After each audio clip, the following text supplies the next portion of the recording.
keep up just because the video resolution keeps changing on my end no matter what I do. Okay, so you're saying it might be a struggle. We're live now. It's the resolution, like, because it's so text heavy, right? But like it looks really pixely on my end no matter what I do to improve the performance. So you might just have to leave stuff out.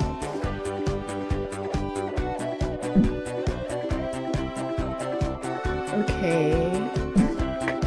So hold on a second. I just wanna. I have not the foggiest what is eating on my connection.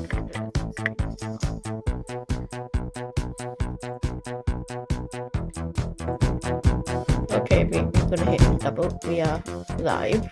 That's good to know.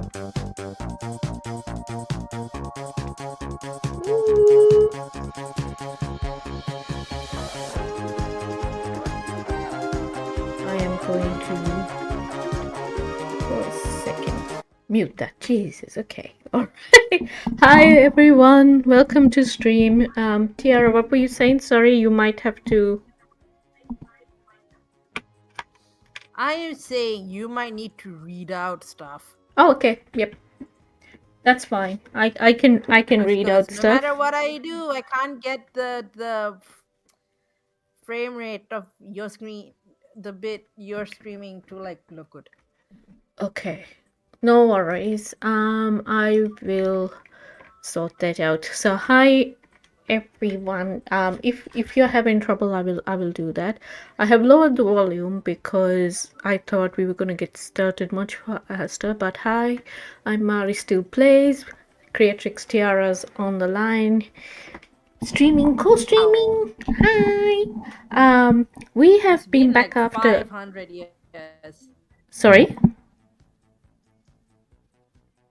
It's been 500 Yeah, years. I was gonna say we've had a long hiatus. We still have some couple of tech issues. I have a new cat who may or may not make an appearance in the background, and currently is behaving himself because he's a gremlin.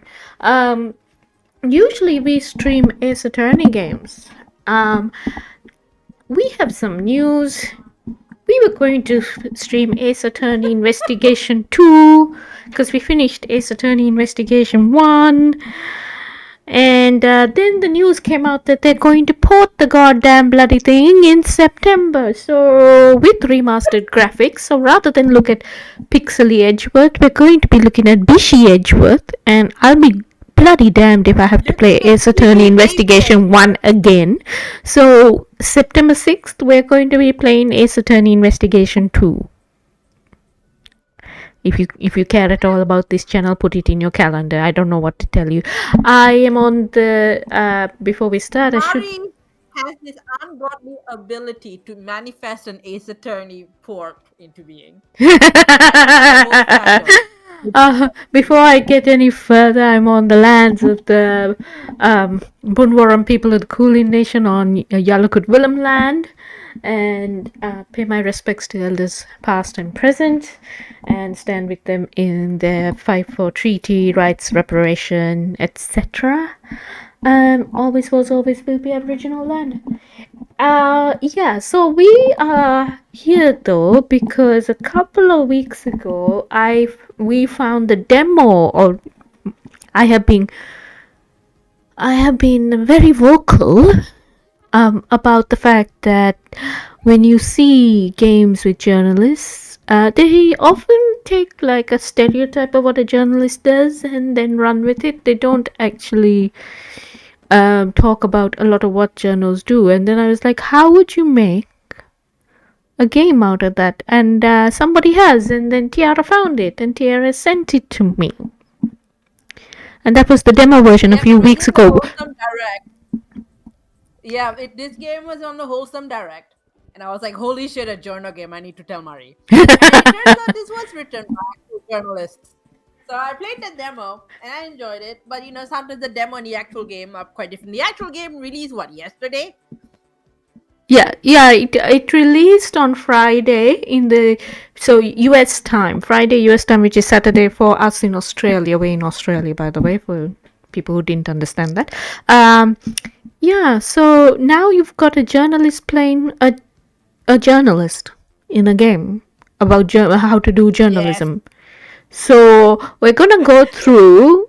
It's probably going to be a bit slower because, as you have realized, Tiara has a frame rate issue with the video coming through. So some things are pixely, which is a bit of a pity because it's a beautiful game. I played the demo and Yeah, it's kind of annoying when it's a game that's largely words. yeah. I played the demo and the demo it was wonderful and I wanted more of it when I finished it. So I was so excited. So I actually I didn't get around to streaming yesterday. Apologies, but I downloaded it today. I'm hoping nothing much is different generally, but I think this is also good because I played the demo, so it's gonna be a bit okay for me to go a bit slower. What it does have that it did not have, or at least I don't remember this. It has an awesome intro, and you heard the song playing earlier at the start, and I've muted the master volume because it was just getting on my nerves. I can't do two things at once. Audio processing is not working. I can't talk and listen and have the music playing in the background when I'm streaming. So, yeah.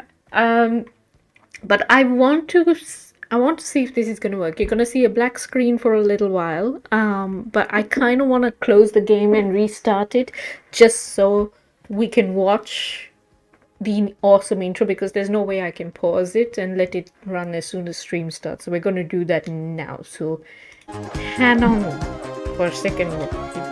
Attempt that. So, and while I understand what I'm trying to do.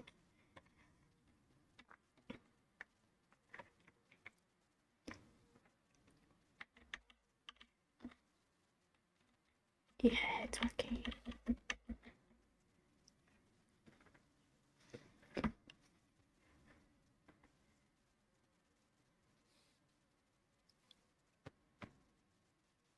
The usual disclaimer, everything is Yeah, fiction. look at this.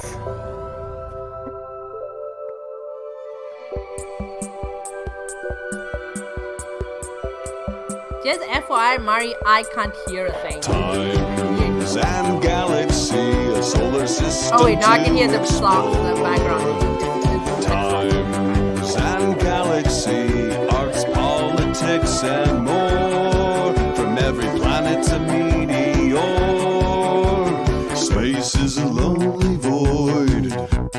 We've got the whole thing covered, from the trash heaps of og to places undiscovered. Meet Gravity and Copybot, let Arwen be your guide. Yara Scoop and Billy Scoop, so please won't you subscribe? 2 times and galaxy, scan your logs for the best quotes. Times and galaxy, hope you're good at taking notes. Now get your assignment and let's go.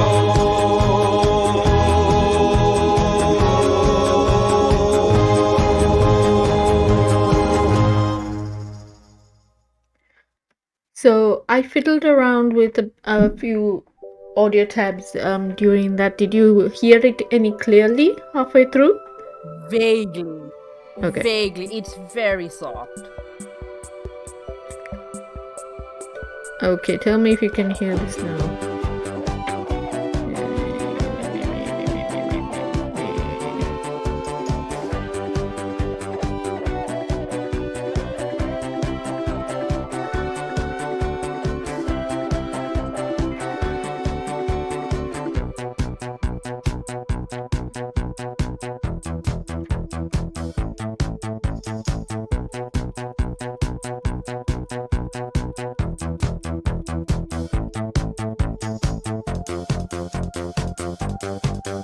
Oh, why don't you let me do that?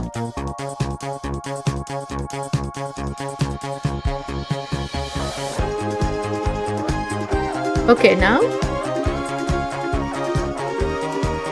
Can you hear it now? I hear something, but very faint. It's very faint in comparison to you.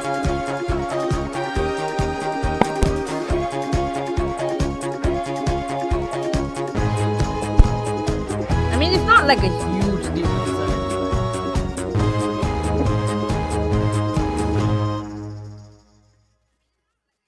Oh, there we go. Now I hear it. Yeah, you hear Oh, it. it's gone. Yeah. Don't worry about that. That's fine. Okay. The reason you heard it was because I unmuted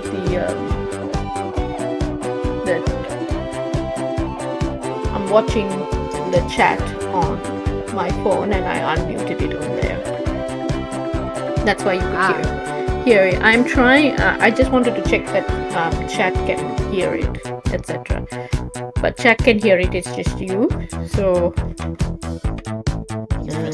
don't know what that's about. But that's a bit sucky.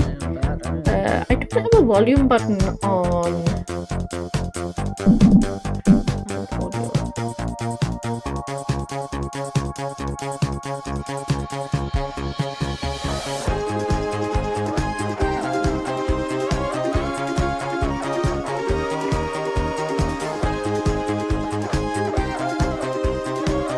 Now?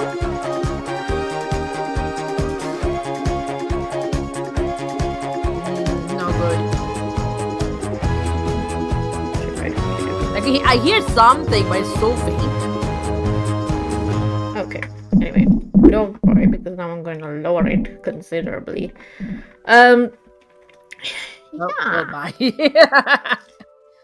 Woohoo! Okay. Good.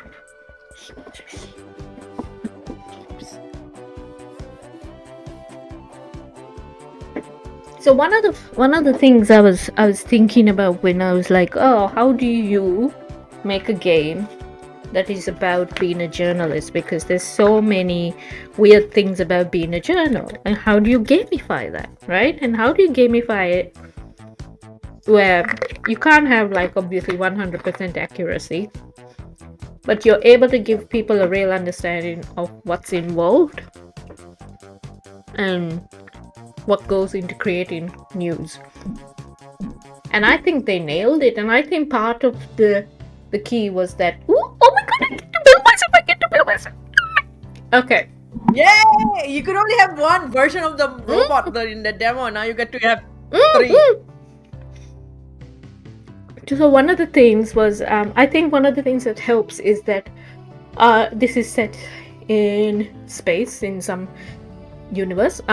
In this universe, we have the augurs, who are like a lizardy type species. We have humanians, who are the more human-like species, but they themselves have 3 factions. They have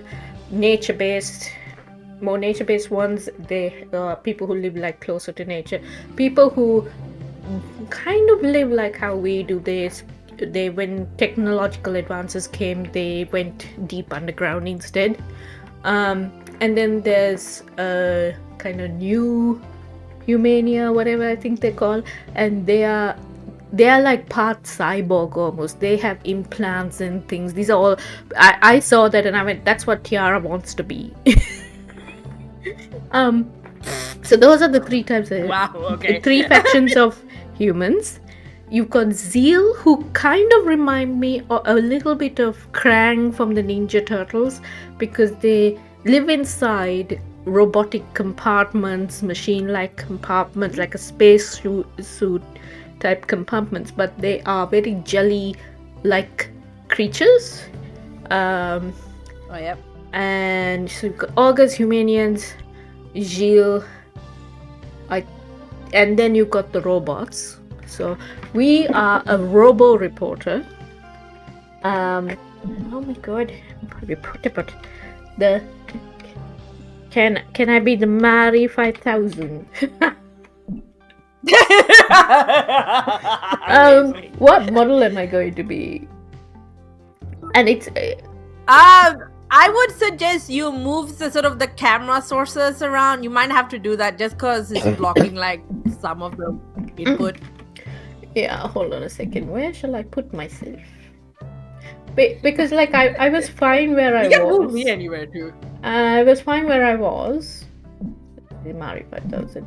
But if I put myself We down, can move it later once we get to once we get past this like model thingy about. yeah, I'm just moving it so you guys could see it, but like them model see, it's not a big deal.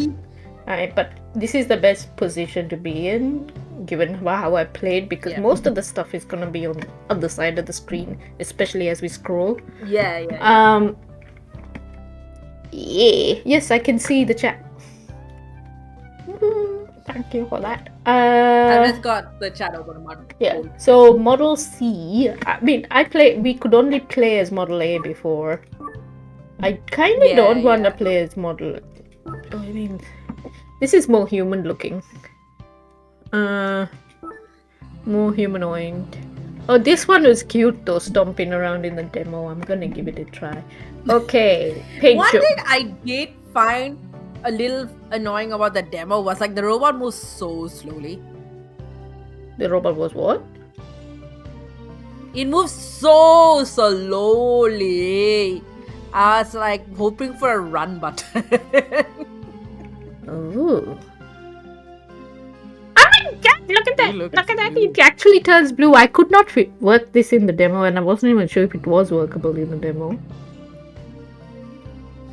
Oh my god! I'm blue, dabba-dee, dabba-die, dabba-dee, dabba-die, dabba-dee, dabba-die. I want to kind of get it to peacocky blue. Can we? Oh my god, yes, we can. Oh, that's very blue. Oh, now you got Phoenix blue. Yeah, Phoenix blue. I do like the white. It's the yellow I want to change. Don't die. I think let's do this blue and white. Let's do blue and white. Right. Oh, I have to hold this down. Okay. You're a robot, Journo.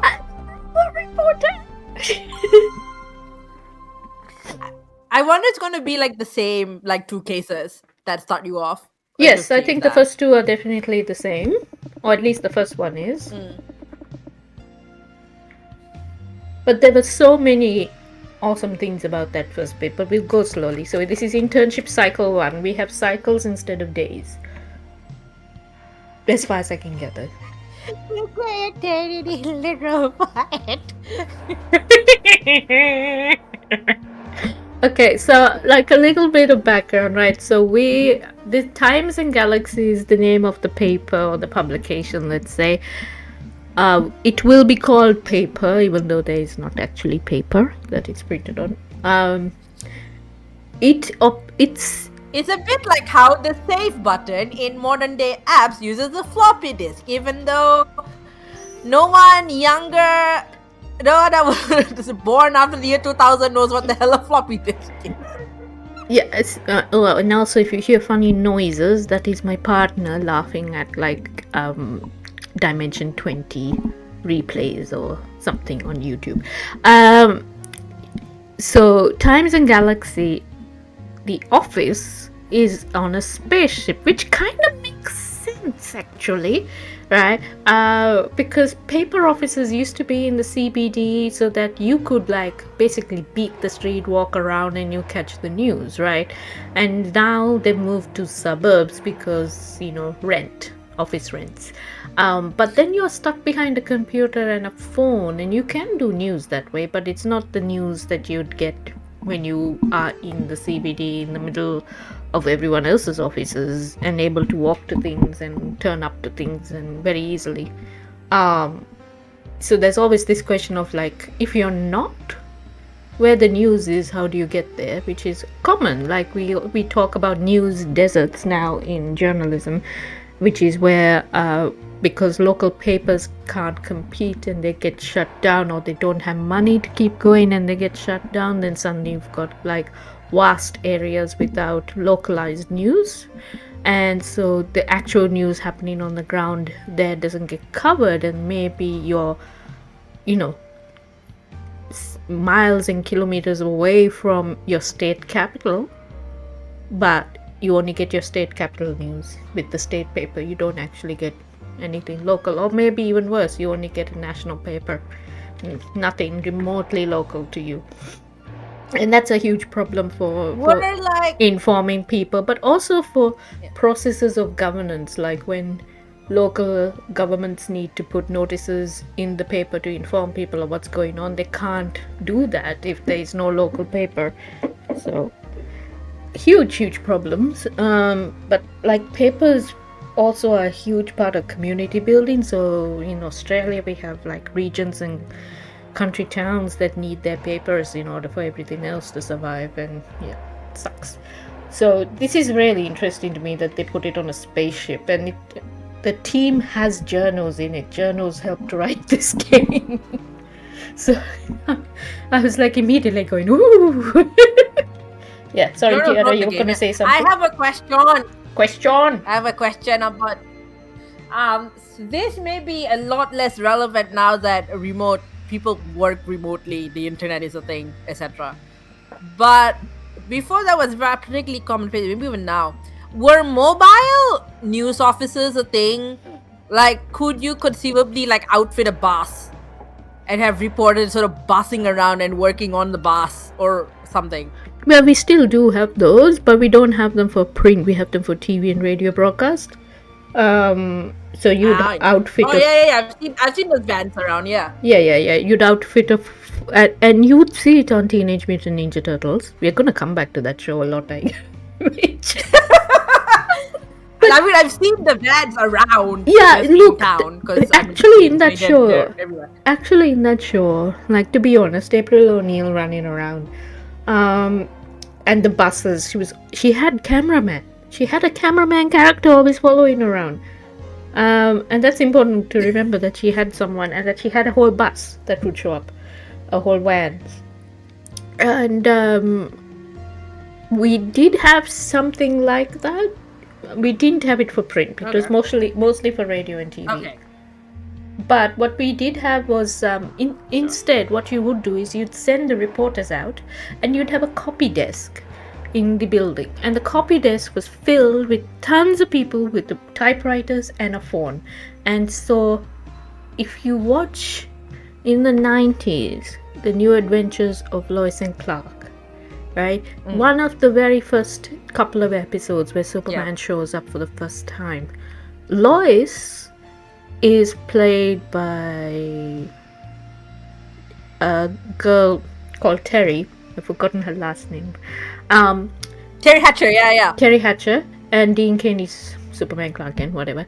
But Terry Hatcher has to elbow people out to get to payphones in a lobby, and then she picks up the phone and she dials the Daily Planet, and she's dictating her story over the phone because somebody is writing it down, and she has to be the first person to get. And this is in the 90s when we did have mobile phones, but they were like bigger, and they were not our current day right. mobile He didn't phones. have like Wi-Fi. Yeah. So you still needed to, and in the show they had people faxing stories in, people people go home and on their clunky laptops they type in a story, and occasionally they had breaking news, right? So like Lois is beating someone, and then occasionally they also did investigative stories, and people didn't notice the slight switch up, like where Lois and Clark go undercover, and it takes them like days to get to file the story or whatever, and they get time to check over each other's work, and Perry comes in from Perry White is the editor-in-chief of the Daily Planet, and he turns up in the bullpen, which is the big newsroom, and yells, do you have that story for me, because he's got a schedule of stories to get out. So there are things like that used to happen. And now, like, when I've gotten stuck at events, I've filed stories on my mobile. I've typed in stuff and sent it via email. I've sent stuff via text to my boss right now, who I work for, when I've gotten stuck with events or things or whatever, and I can't get to a computer. So that's an advantage. So that's partly why, but that it is a problem that we don't. And I think this is such a brilliant idea, that the office moves. Okay, so we can't go back in here. Down here is engineering, I believe. Oh, sorry, you start me jabbering and then I take forever to actually start moving and playing games. You can't jabber and walk at the same time. Okay. A B-39 love singer. This is a B-52 reference. Oh, the Love Shack! Yeah. We're gonna see how did the mechanic get his hands on this and in such non-liquid condition. Right. Can I look at this? Okay. You can It's not whack gonna it. tell me. Okay, That wait. robot has something. Yeah, He wants to talk to you. We're gonna talk to it. Workout gear of Og manufacturer, the Beefster's Brawn Maker brand is known for its sturdiness. Okay. A shuttlebot, Hello. manufactured to build and maintain interplanetary transport. Beep beep. Beep. Ooh, I get to choose. Well, you're having conversation. When they're like super rude in the demo, or like imply to be swearing at you every couple Okay, years. so I just said I'm the new intern, Mari 5000. Beep.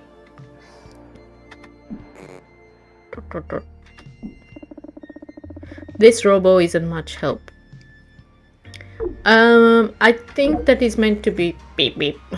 I think that is meant to be a reference to the fact that we talk about this even now because my sub-editor at the moment is very grumpy man. The shuttlebots own charging stations. How convenient. The shuttlebots can hop in whenever they get low, minimizing the amount of time away from work. It's kind of like, I suppose, these guys are going to be an analogous to, well, not completely analogous, but they're the kind of stand-in for the people who will be running the printing press.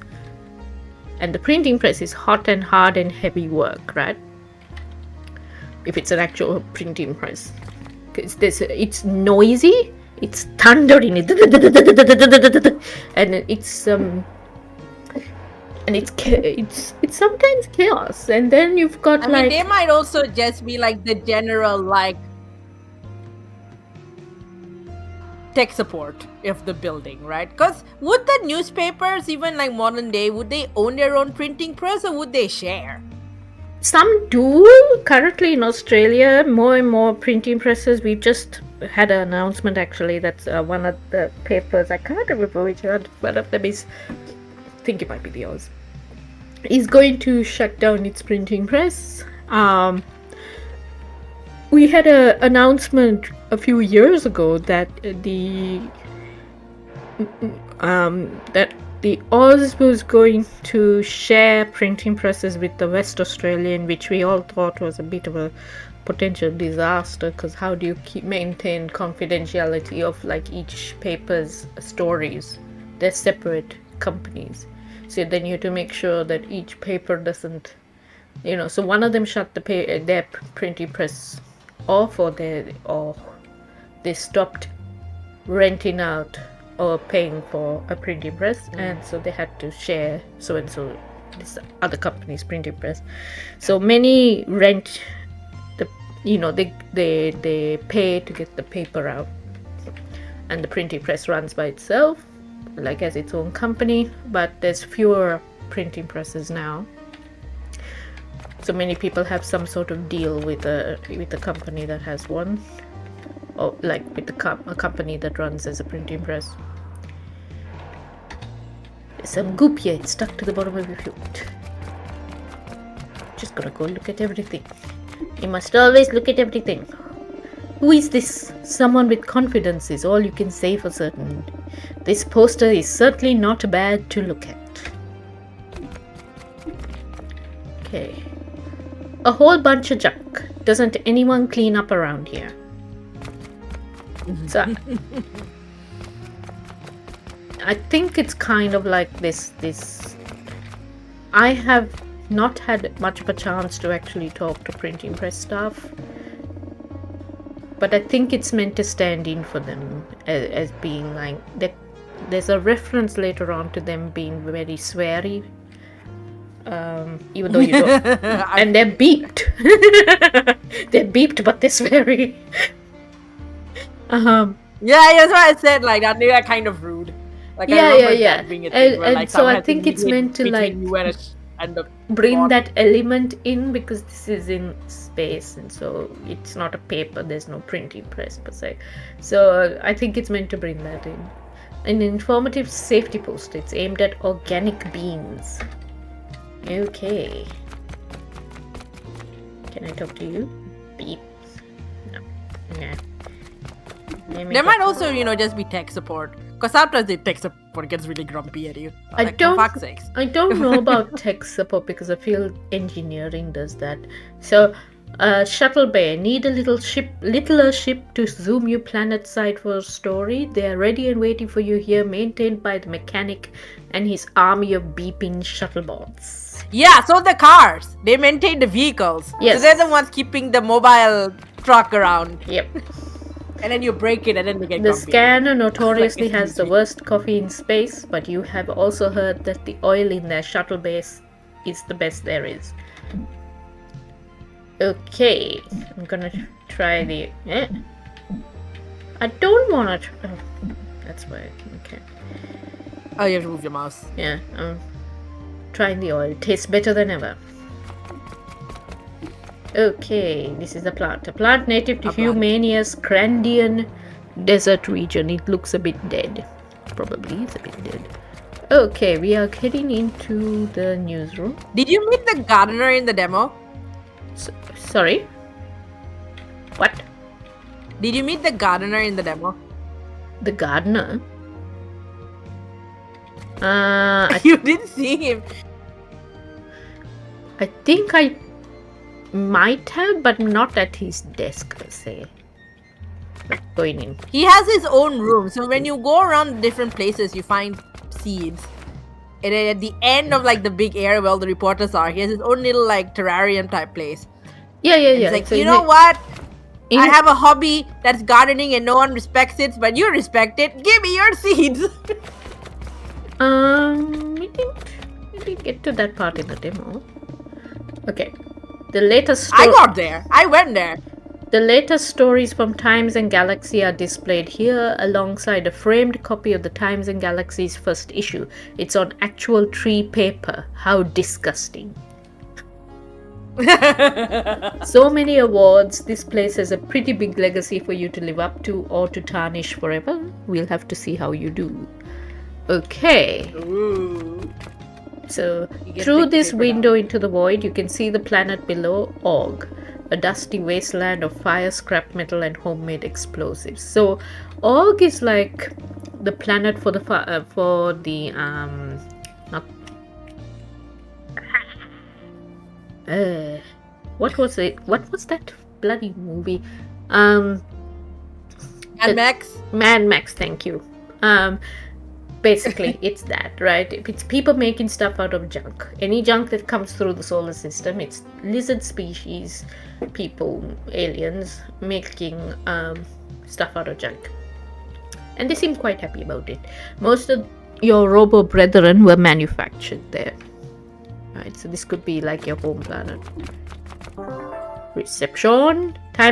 Times and Galaxies welcome Matt. Unless you're here to complain about a story, then it's the first line of defense.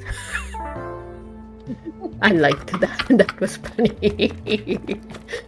The reception. We get complaints all the time about stories. Oh, do you? Yeah, of course. Who has to be the person handling the complaints? If it comes through a PR person, it depends on the email address they have for us. So they might have me or someone else. So like it'll usually come to me, but also copied maybe to the general news box or to my editor. But it's generally my editor's sorry, that was some hollow sheet magazines are scattered on a table. The latest issues of Quantum Sports periodically, The Dope Dealer, and Cosmopolitan, which I thought was funny. Cosmopolitan. This galaxy we are in is called the Dope. So it's like an editor's job to deal with, because not all complaints are equal. This beverage dispenser offers both coffee and oil. We're going to drink. I wish they gave you an option to do both. Delicious. The perfect pick-me-up for a mechanical being like you. So I actually knew someone working in finance reporting who would get calls from people cross because they'd write a story and their stock value went down. And they call and be very rude over the phone to them, and then the next day their stock value would go up anyway. So it was like, can you just wait overnight, please? So it was I used to write for Autostraddle, which is like one of the most well-known queer women's web magazines. And I did an interview with Nisha Ayub, who runs like pretty well-known not charity but like organization to help trans women in Malaysia. And so I did an interview with her, and we had a little bit of a conversation about this offhand conversation about whether to call Malaysia a developed or developing country, because it's kind of weird in between. Yep. And so I made a reference to that in the interview, and someone I know just went on this whole thing about how like it's wrong to call Malaysia developing instead of developed, blah blah blah. And I was like, look, this is just what Nisha Ayub said. I have the recording if you want it. Would not let it go, and so my editor stepped in like, it's okay, you don't have to listen to something, it's fine. Yeah, it's can happen. Some things are very... I was like, she's what she said. I don't know what you want me to do. This it was a little jokey joke. Yeah, it's a bit hard sometimes, because sometimes people have a genuine concern that maybe you didn't pick up the first time around, and sometimes people think something is very objective when really it's very subjective, and then they go off on it. So, a reception bot built to perform all manner of administrative tasks. This one appears to be an older model. Beep. Oof, excuse me, something in my circuits. What a cute little robot. Thank you. What brings you to the scanner? You can talk. I'm the new reporting intern. A shuttle brought me from Central Station. I like that they have like this very like straightforward response to the question being asked, where you don't understand what is actually being asked. But like the actual literal answer. Yeah. But they actually have like that like sort of answer as well, in case you just want to be troll and you just want to play it that way. I mean, it's also like a very autistic way to say this. Yeah. And I say this as someone diagnosed autistic. It's pretty much, this is like, you're asking me the question and I'm literally answering you. Yeah. As I'm the new reporting intern.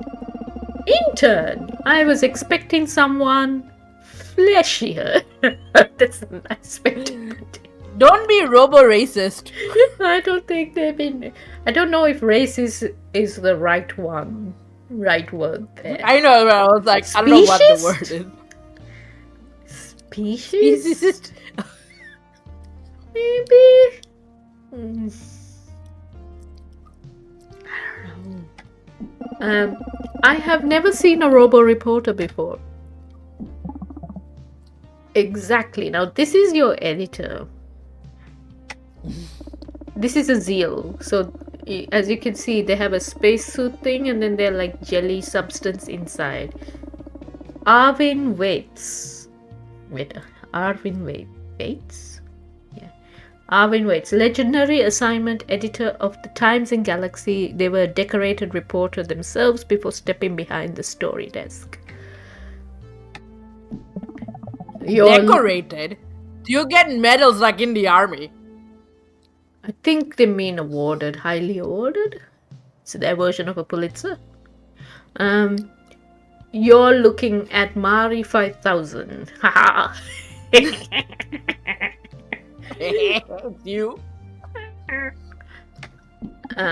The system's first ever reporter bot. A reporter bot. Well, now I've seen everything. Is AI taking over our media? Hold on, my cat. Yes? Do you want to be part of the stream? Can you make a decision whether you're in or out? You want to come say hi?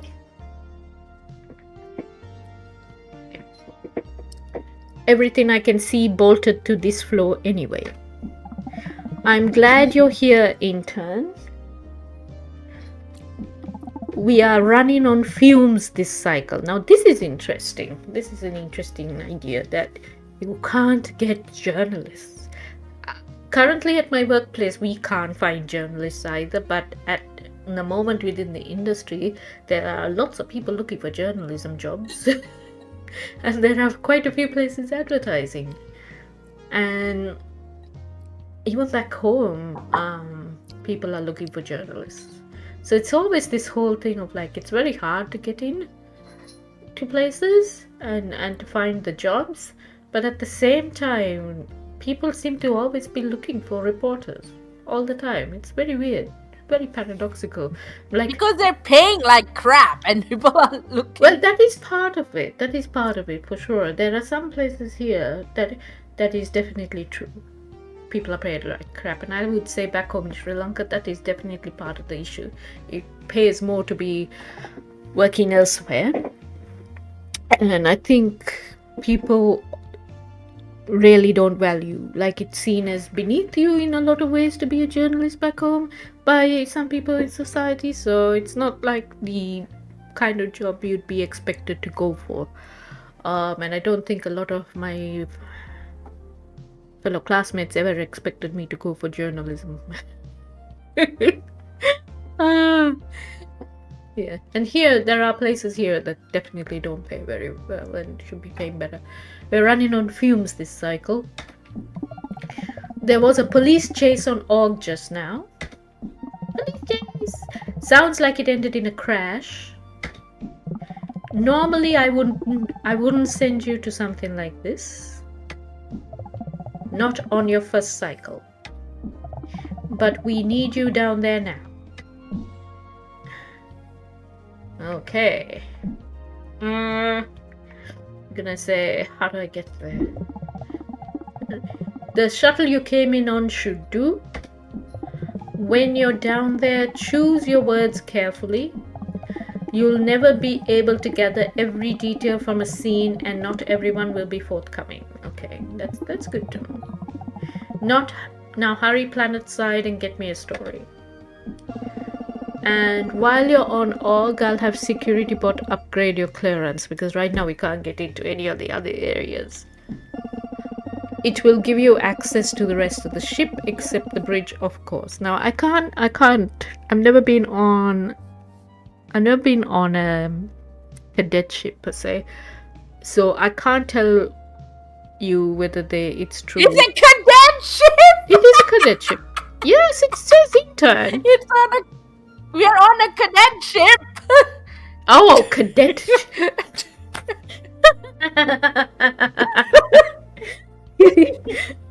Yeah.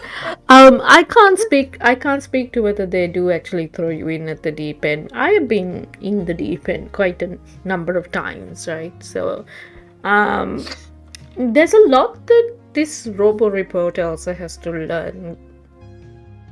So it can't pre-install with software to help it learn things, but a lot of things I explained to you, where, if you were an intern or a cadet starting out, you'd know those things theoretically at least. It will give you access to the rest of the ship except the bridge, of course. Good luck, Han. I mean, they also it just on a gameplay perspective. You're gonna have to assume that the people playing it, 99% of them are. Yeah. I know, and I think that's why they've done it as well, which is good. Okay, ask a couple questions. Cool. You're still here. Better get going or you'll miss the best stuff. Okay, I have some questions. First, what would you like to know?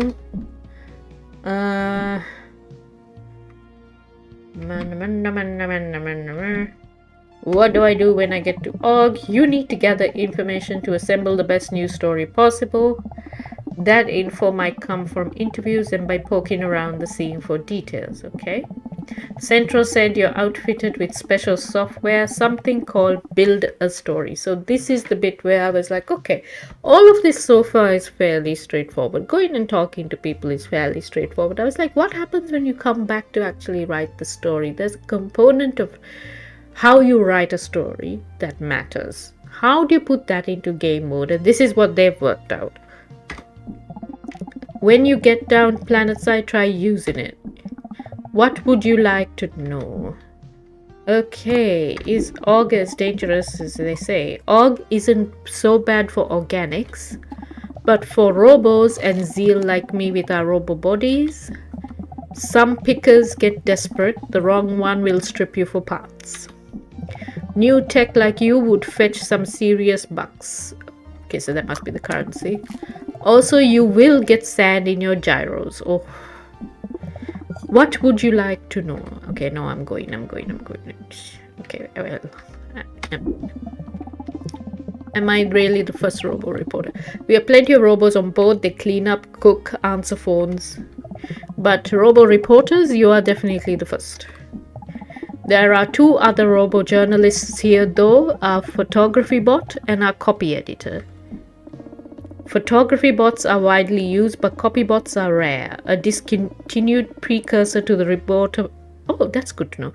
To the reporter bot project. That I did not get in the demo. After a trial run several hundred cycles ago, Central Station deemed copybots unfit for mass production. Oh. They tried to recall our copybot, but we refused. Copy edit. Ah? Sorry? Yeah, robots are not good enough at copy editing, but apparently good enough to write the whole damn story. No, but this is an earlier version of the reporter bot, and they tried to recall it. But the paper has refused. No way I'd scrap someone who spells that well. Yes, this is true. If you can spell well, they'll keep you. Everything else they'll teach you. Spelling and grammar, they're like, yo, this person lost cause. So what would you like to know? Goodbye for now. Plain old Arvin.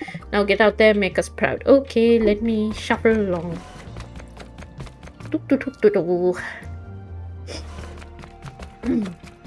Okay.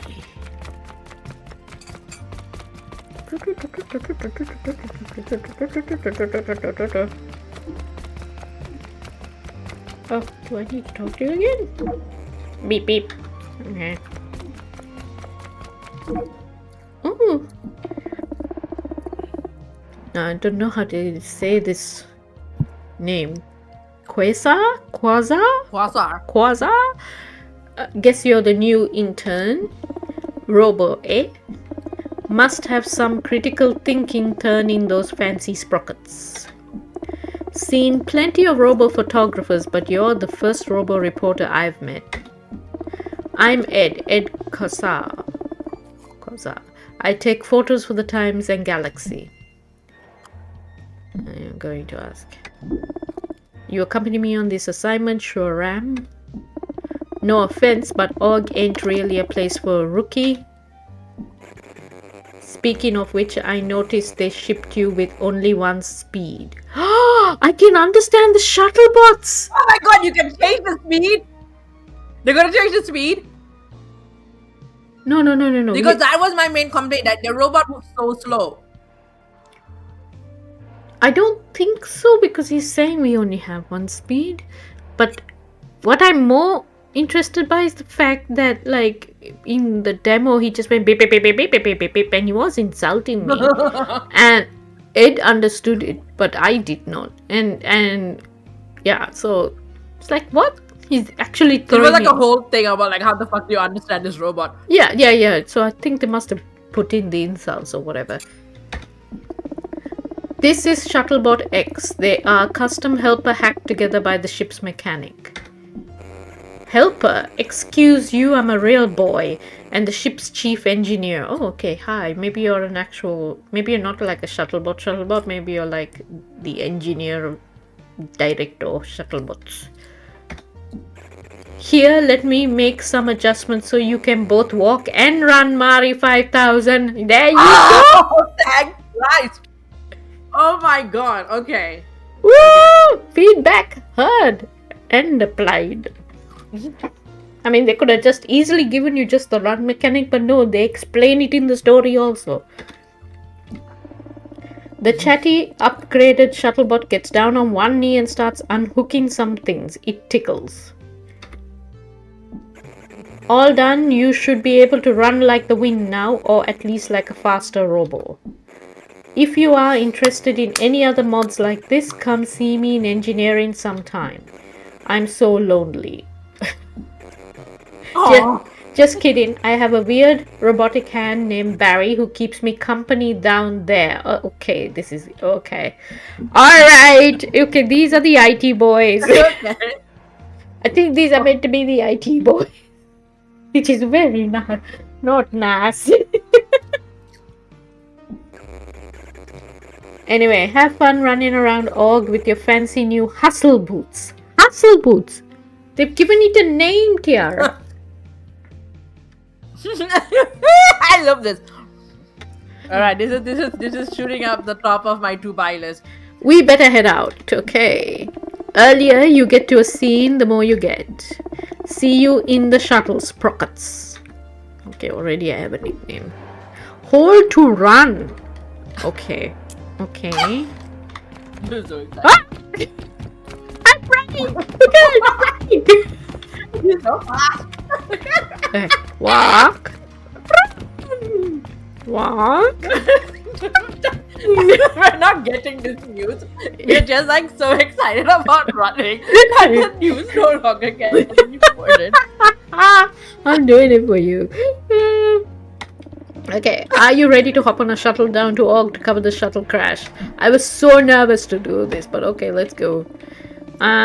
Here we go. Your first story. Time to test your metal. Okay. That's a pun. Did you like it?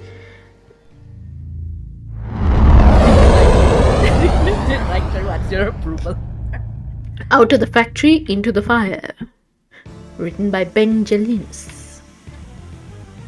Like, I know it's based on like a known proverb, but I just think of Janling from Genshin because one of her battle lines is out of the frying pan into the fire. Yeah. She's a chef.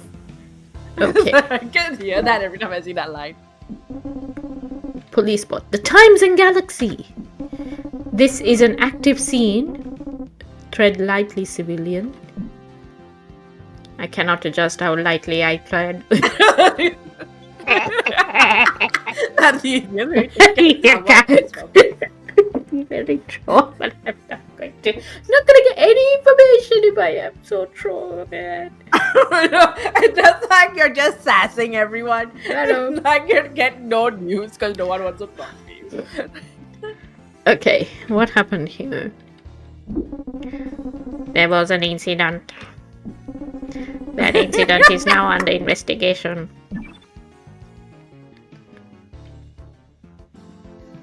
When I said, can you be more specific, they said they could not be. What are you investigating? A shuttle impacted a rock-like object.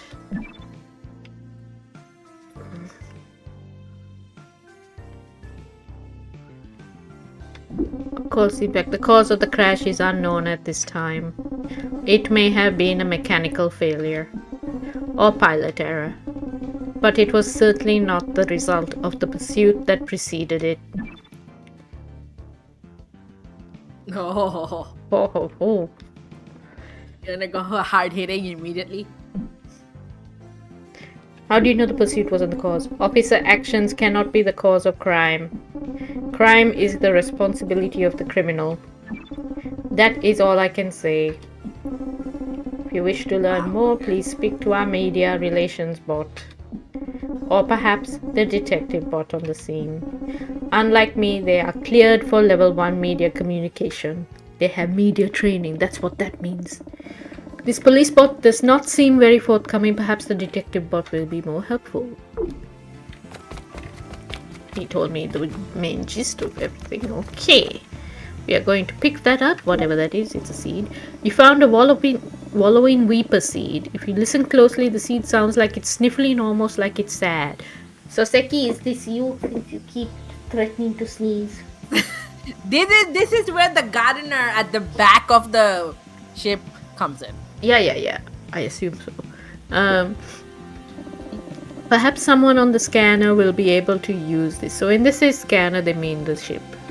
Yeah. 1 out of 12. 1 out of 12 for this scene or just overall?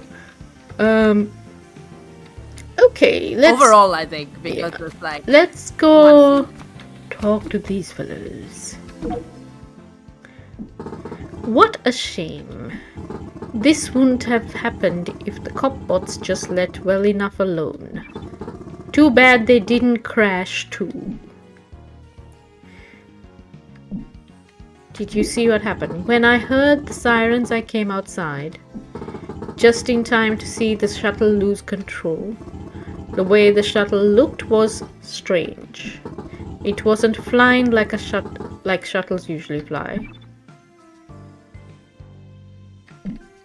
Why did the shuttle look strange? It didn't have a cockpit. Though thought that was pretty strange.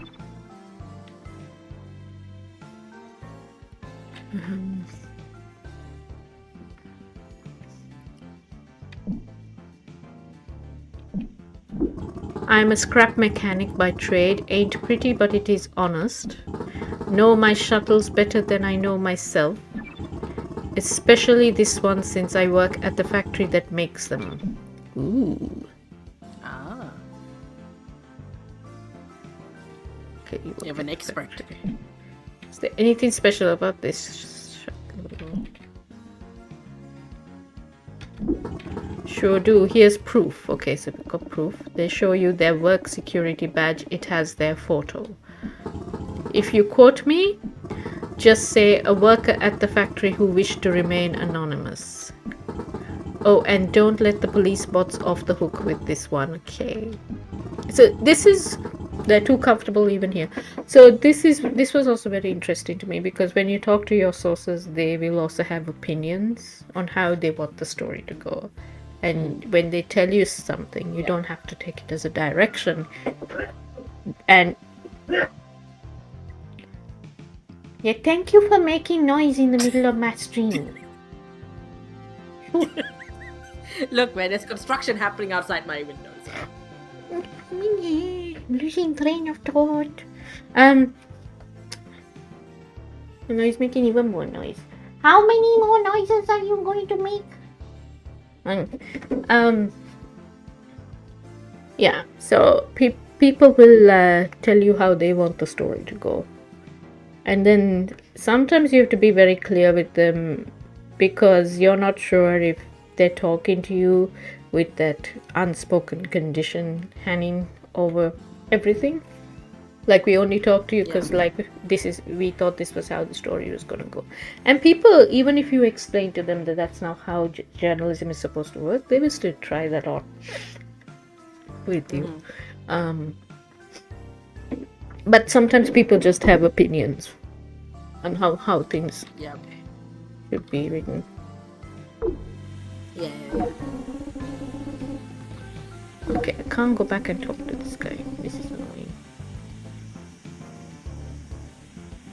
And now something's going wonky.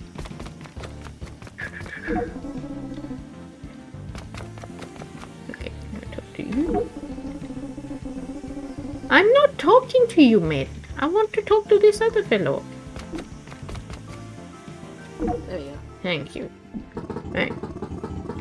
I can't wait until these empty-headed cop bots leave.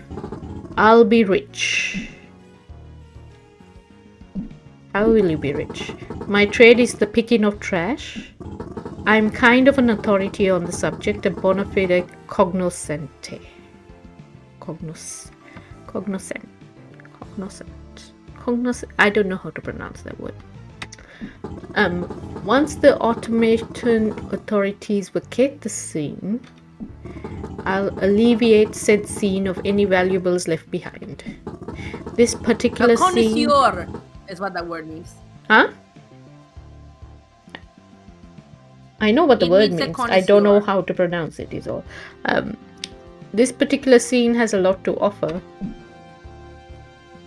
And then, isn't all this evidence? It's evidence when the holotape is up. Once the tape is down, it's my property. Hee hee. Augurs like yours truly wait for an event such as this.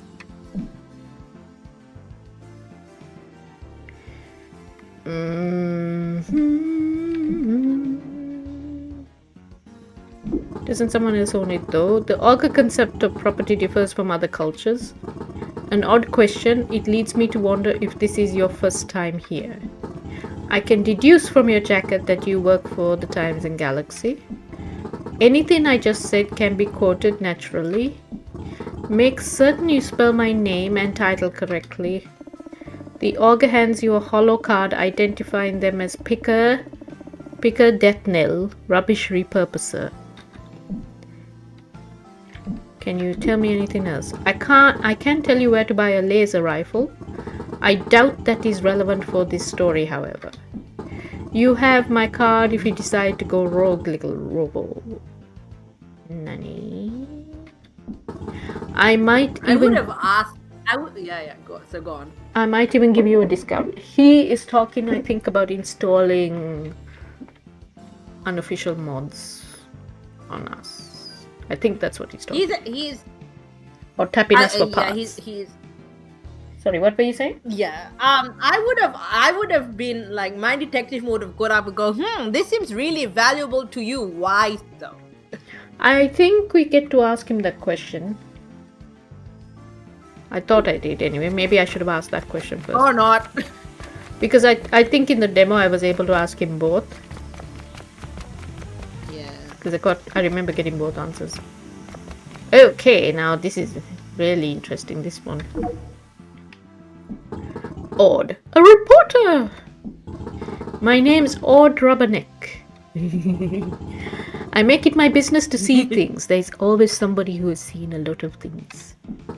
And you won't believe what I saw here. Are you also a reporter? Nothing as formal as the Times and Galaxy. No, I'm just retired and bored. Do you want to hear what I saw or don't you? What did you see? At first I didn't see nothing. But I heard sirens, a police shuttle going fast. Then a smash bang crash. I was shocked. I ran up here to this ridge and found this wreck smoking. A police boat was already on scene. They didn't seem too happy. When was this? Let me check my notes. It was about 2 hours ago. Okay. That aug hours, keep in mind. Okay. Police took their time. Oh, that's interesting. You think the police are involved?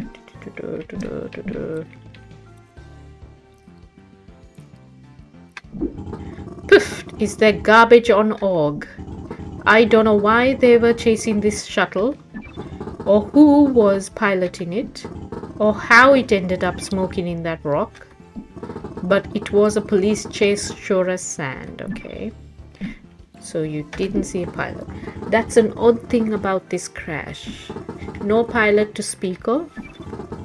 If they are still in there, maybe they're dead. But I didn't see anything gross like that. It's almost like there wasn't a pilot. Anyway, hope some of this helps. If you're going to quote me, make sure you spell my name right, O-R-D and then R-U-B-B-E-R-N-E-C-K. Good luck with your They story. seem oddly helpful. Some people love this, but they're not all. you have to be careful. They may not always be fully reliable witnesses to things. So yeah, some people are like that, genuinely excited about being part of it in some way, you know. Yeah. Um, Like all those people in Ace Attorney who are like, I'm gonna be a witness. Yeah, Sure, yeah. I'll come up Yeah, with yeah, the yeah. most fantastical story. So I actually, But you get to look at the crash also. yeah, we need to look at the crash. I want to talk to Ed first. Still smoking, getting some nice shots here. How's it going for you, Sprockets? I'm gathering some good information. A real quick learner, that's great to hear. Keep digging around until you've seen all there is to see. Never know what details you'll spot that really make your story pop. Better get back to shooting while there's still smoke. Okay, good luck out here, Sprockets. Okay. If you haven't already, try scanning the wreck. Okay, let's go scan. Maybe you'll see something that I can't. Okay, let's try scanning.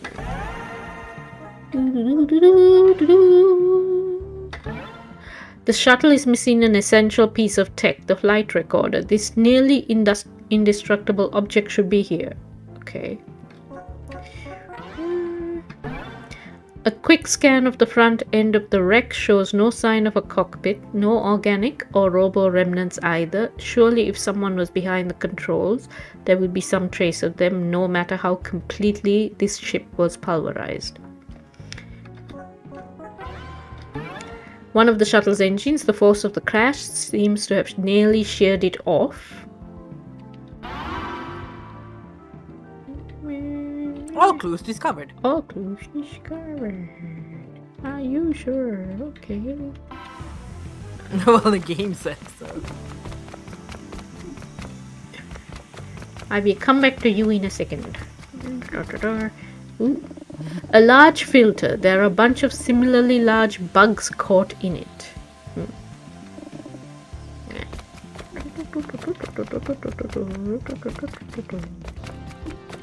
Ooh. Don't look down, just don't look down. Why were you programmed to be afraid of heights? Because you could crash. It'll be bad for you. Who knows? I'm gonna go look at this vending machine first. There's a vending machine amongst the junk. It seems its time dispensing delicious soda drinks has ended. A moment of silence for this fallen giant. Okay. I come back to you. Oh, wait. There is something here. Hello? What are you? A plant. The label on this huge barrel is worn but still legible. Big Bill's Big Sticky Gunk Barrel. 100% gunk guarantee. Okay.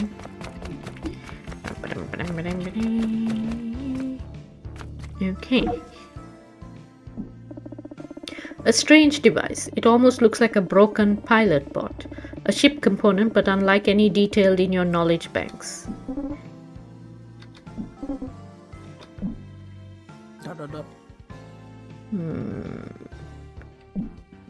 Hello? Huh. Who the quack are you? Do you always go around talking to random scrap?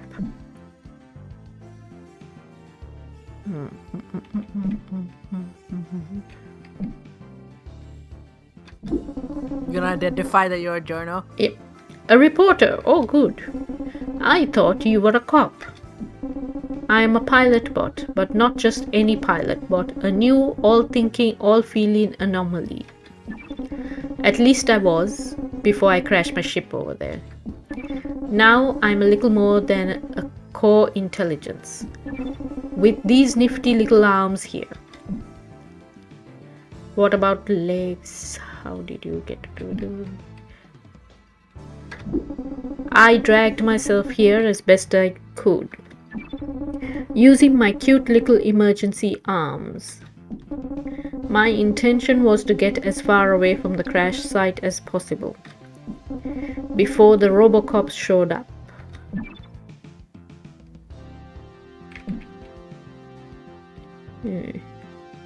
You seem different from most pilot bots. They program me to feel, and with that to feel pain, sort of. A kind of negative physical response, a shudder, to discourage me from crashing into things.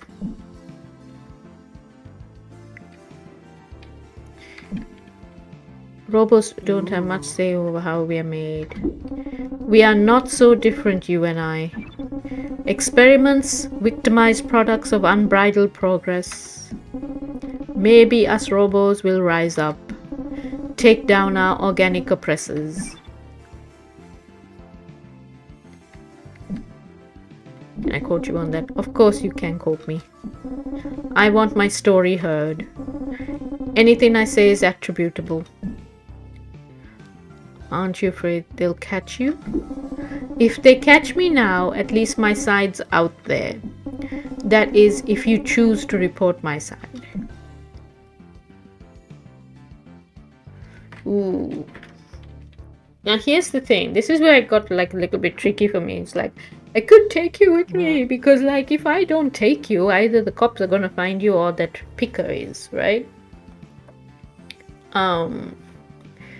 But you're not supposed to also interfere.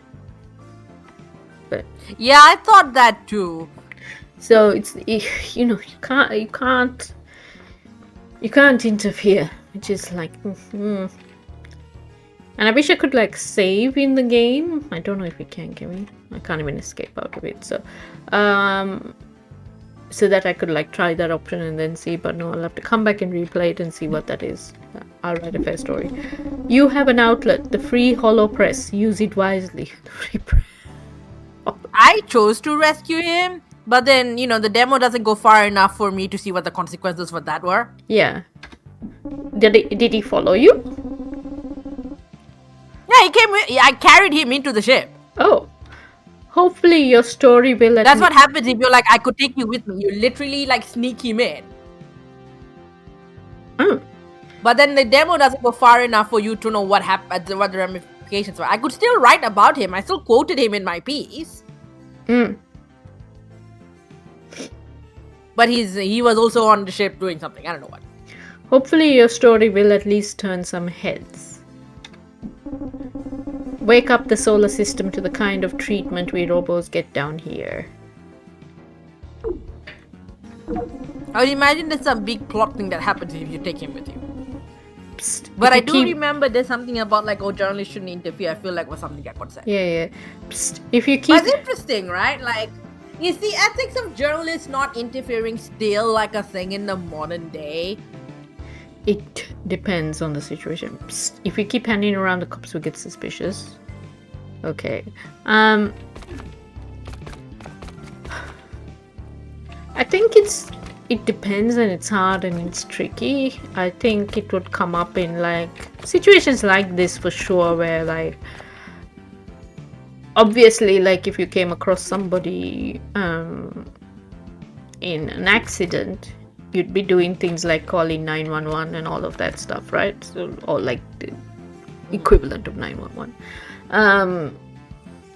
And you'd be trying to dispense any emergency care you could and stuff. So the question is like in this situation with this pilot bot, what do you do?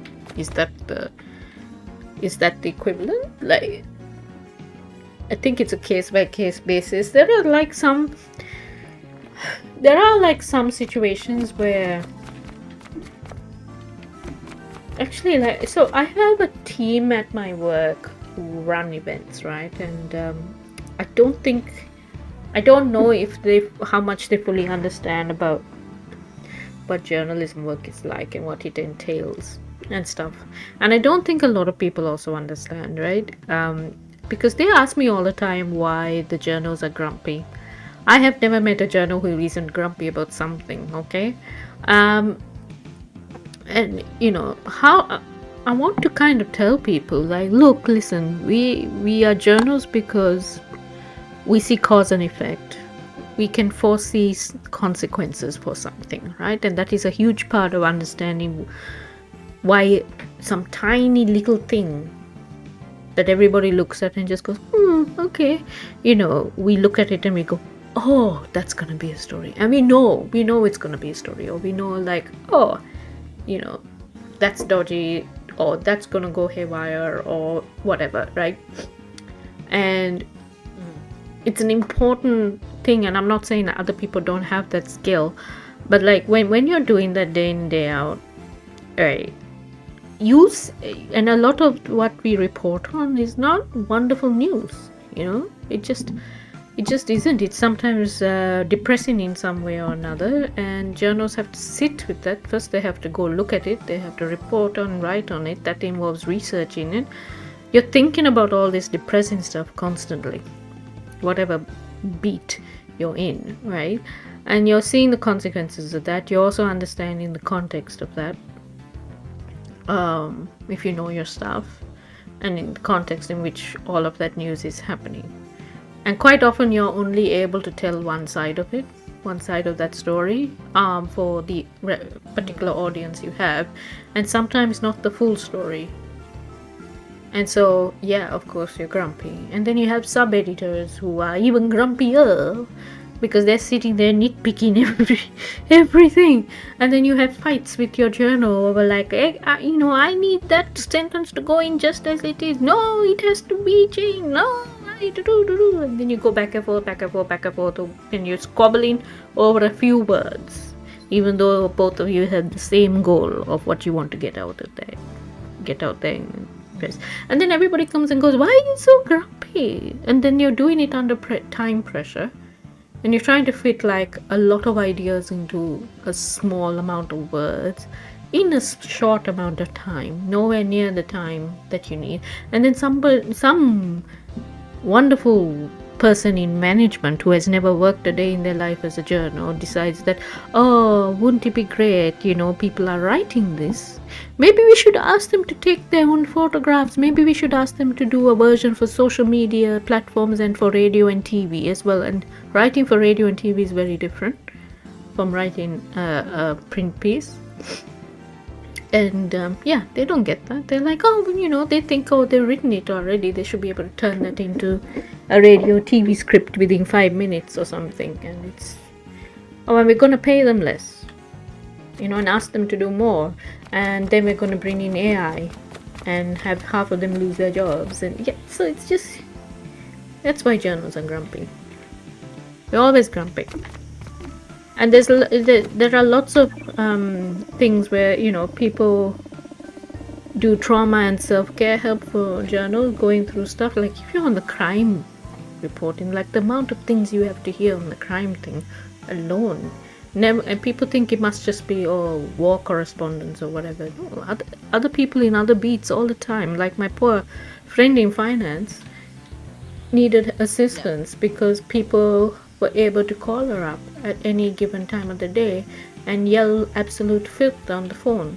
So if you're an editor or something, you are often like there's a element of protecting your journals that you have to do, and you have to have a very thick skin to do it. It's not an easy job, and that includes protecting them from management sometimes. So yeah, like there's all sorts of things. And so then there's also like moments like this where you have to sit here and go, ethically, what is the thing I should do? Like you have to have these bloody quandaries, and you don't have time sometimes to decide. And sometimes you can't help everyone. Maybe you only have space to take one person in a car while you're in the middle of a war zone, and there's a crowd of people that require assistance. So how do you choose? That's a huge thing to ask of anyone. How do you choose, and how do you live with the guilt of everybody you left behind? So it's very difficult to be a journal. And I'm sure there are other professions that also have like similar issues. Like I will wager nurses and doctors see that sort of stuff every day. These barrels bear a danger explosive contents warning, but they're not that close to anything on fire, so it's probably fine. Okay, good to know. Sorry, did I get too dark there? No, I think it's important to talk about it.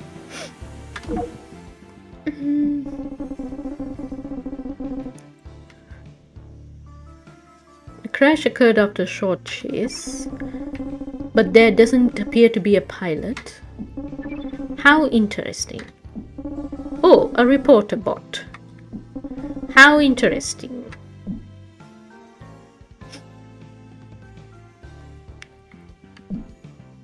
What happened here? Hold on, I don't even know who you work for. I can deduce from the jacket that you are with Times and Galaxy. But it could be a clever fake. The dope dealer has tried that ruse before. I do not speak to the dealer. They are too loose with the facts. Who are you, reporter bot? So the dope dealer, I think, is a tabloid. Looks like it, yeah.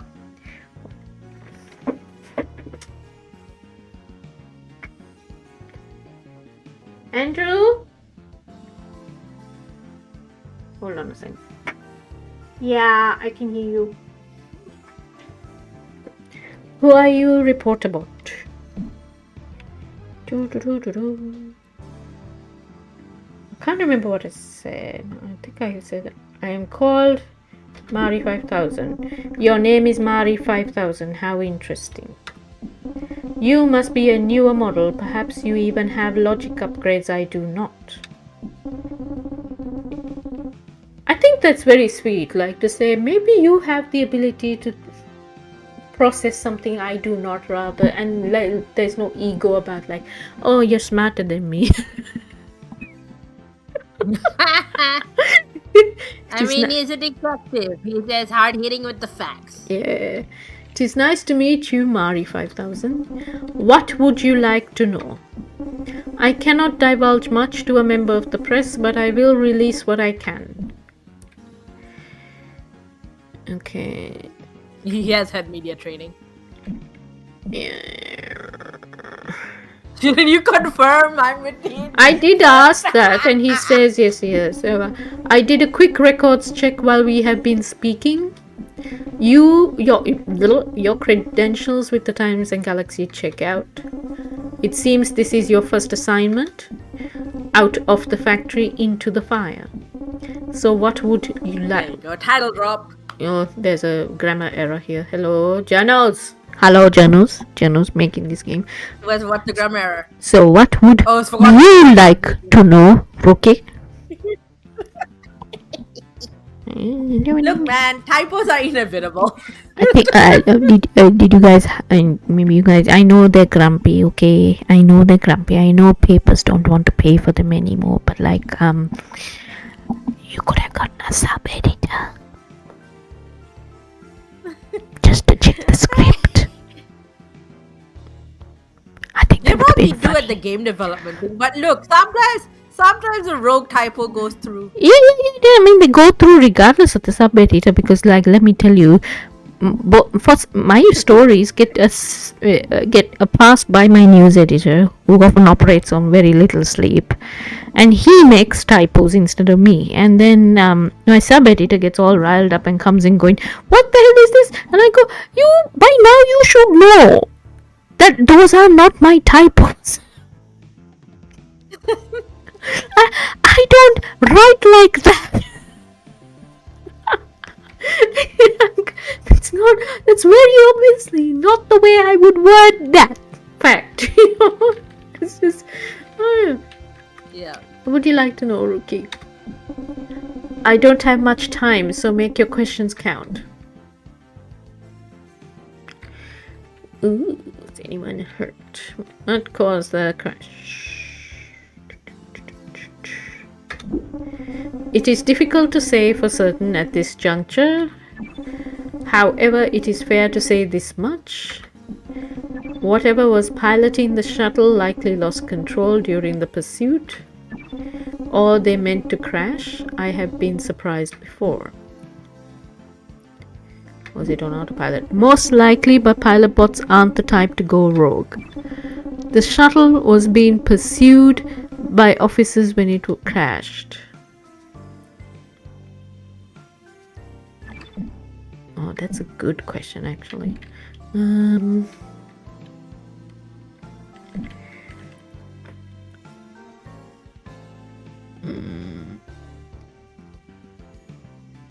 Why would an autonomous shuttle feel police? In order to understand the motive to flee, I would most likely need to speak to the entity that fled. Any reason I offer at this moment would be only speculation. Now, if you'll excuse me, I really must get back to my analysis. Okay, you will. Please stay outside the holotape. And good luck with your story. Okay.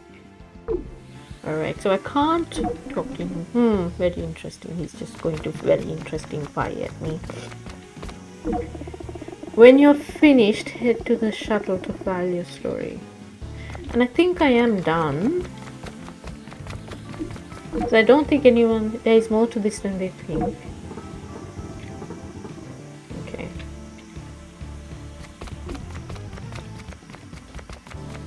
I really thought that this guy in the middle, like that there was like some sort of deal to crash. There was a deal between the cops and the auger picker to like crash stuff, chase stuff so they crash, and then he gets to come along and take the stuff after the investigation's over. Yeah. So I think we go back. Oh wait, we get to go look at these. A hot wind carries the sounds and smells of a robo factory in the valley up to this ridge just a few kilometers away. Oh, that is... Wait. Ooh.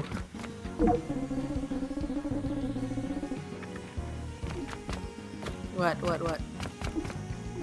When I walk away, it comes up with a... You see?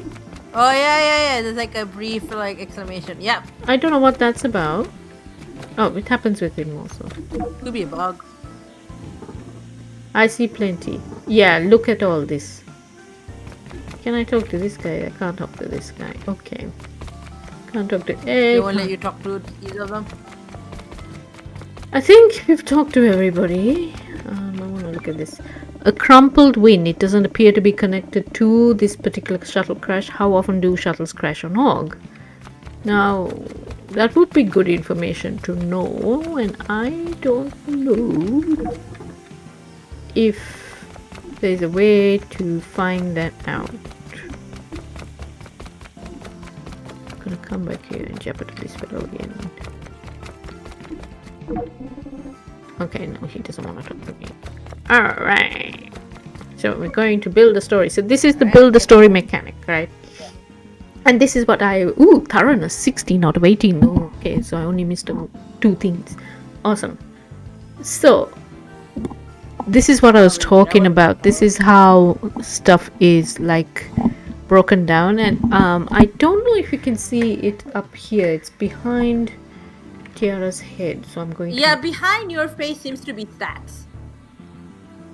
If I put it here, it's also gonna be in the way. But okay. You can put it where the back button is.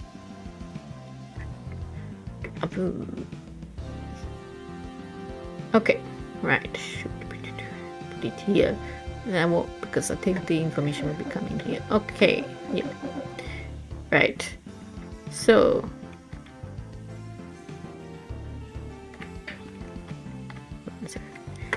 if you see here, this is the inverted pyramid. Alright, so this is how we structure stories in journalism. You start and then you keep specifying and narrowing the story down. So you start wide and you go down. This is how you're taught. This is the short news story. This is not a profile piece or a feature piece or a long form journalism story. This is not National Geographic style pieces. This is like your everyday newspaper stuff. The first thing is the headline, which is self-explanatory. The lead is the first sentence, as it says down here. The lead is the first sentence. It should draw readers in and make them want to read more. The nut graph, that's like the first paragraph, explains to the readers why the story matters.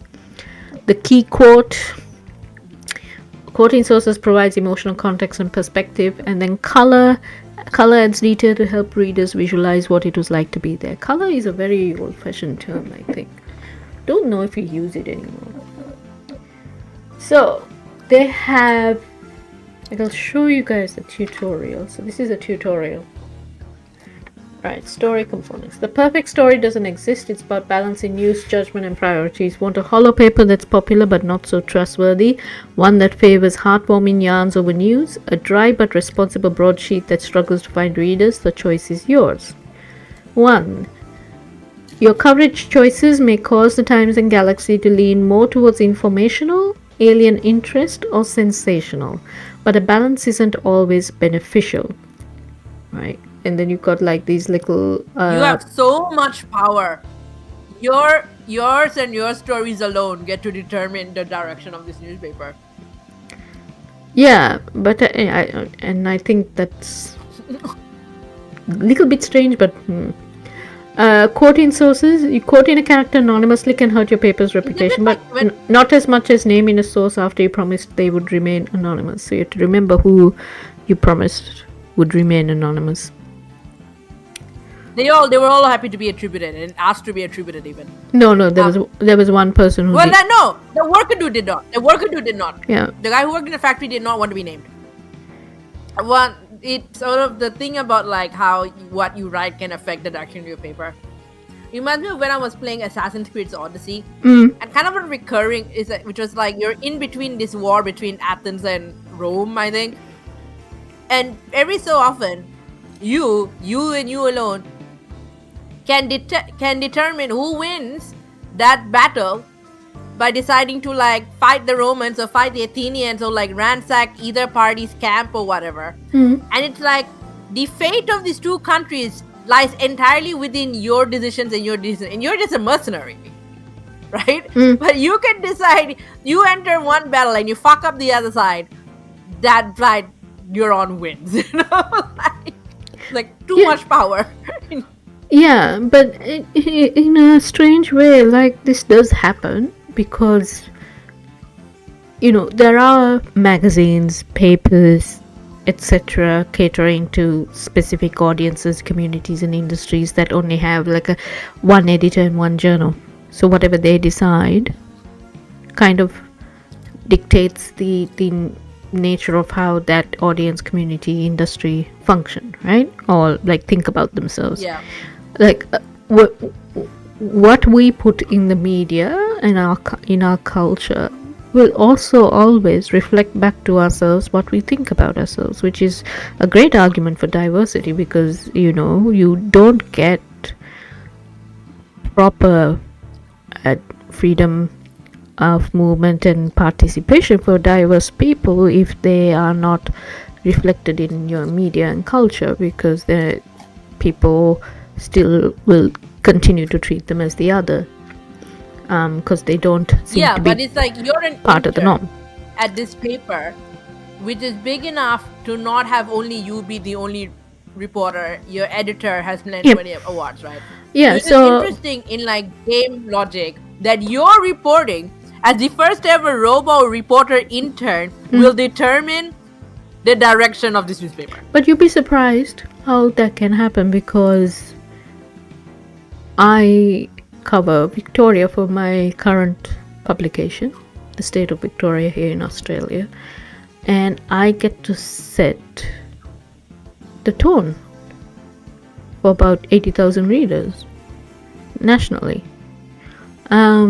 because I find my stories, and to a degree my editor chooses what we go ahead with, but I make very good cases for why we should be pitching, and that is reflected then in how many people read them, right? So it's people are interested in reading them, so we're like, okay, that was obviously a good play, people are interested, and then we do more. So like I pushed for and bought infrastructure in, I've pushed for and bought Asia Pacific coverage in, and I write about property development. It should be boring as all get out, but I'm also the only one writing about not just state budgets but our national budgets and what impact they have on the sector, and I'm writing about infrastructure, and I'm writing about Asia Pacific now.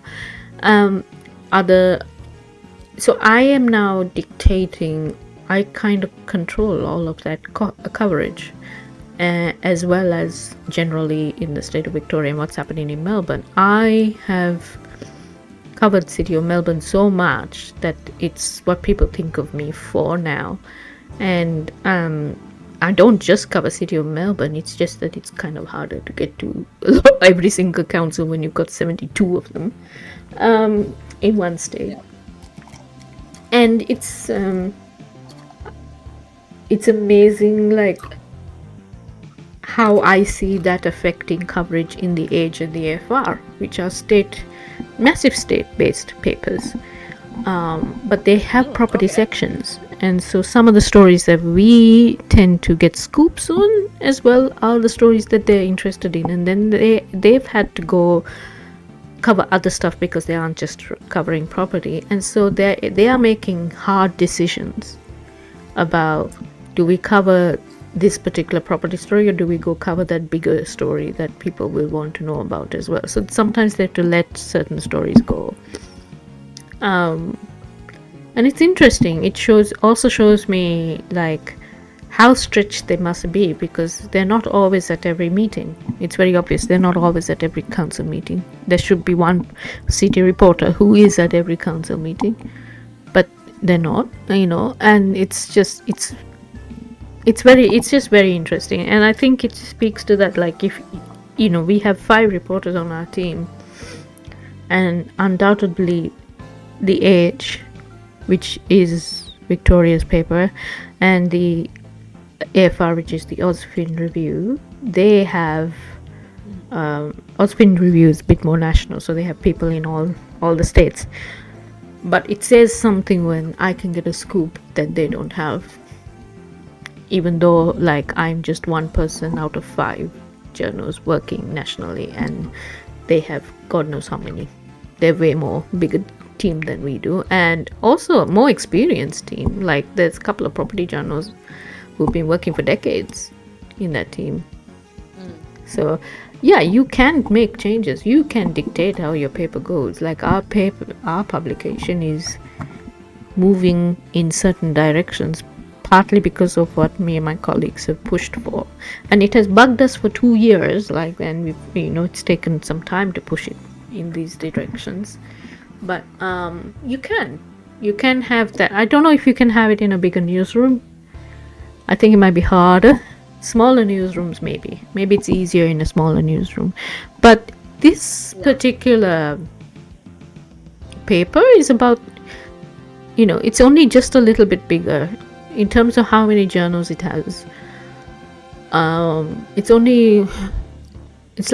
It feels like it's the next level up, and obviously it's a game, right? So you're not gonna have like a lot of people, or like a newsroom that has 50 journals in it or whatever. So, because we wouldn't be able to keep track of that. But I think it's plausible. I think there are certain conditions for it, though. Right, so once you're happy with your choices, submit the story to your editor to see how you did. The right combo may increase both readership and reputation. Thoroughness. There's no one right way to tell a story, but Arvin won't be happy if you don't at least try to dig up some info. Reputation and readership. Your reputation will generally go up when you report informational content, and go down when you're sensational or too focused on alien interest. But what hurts your rep may often help readership.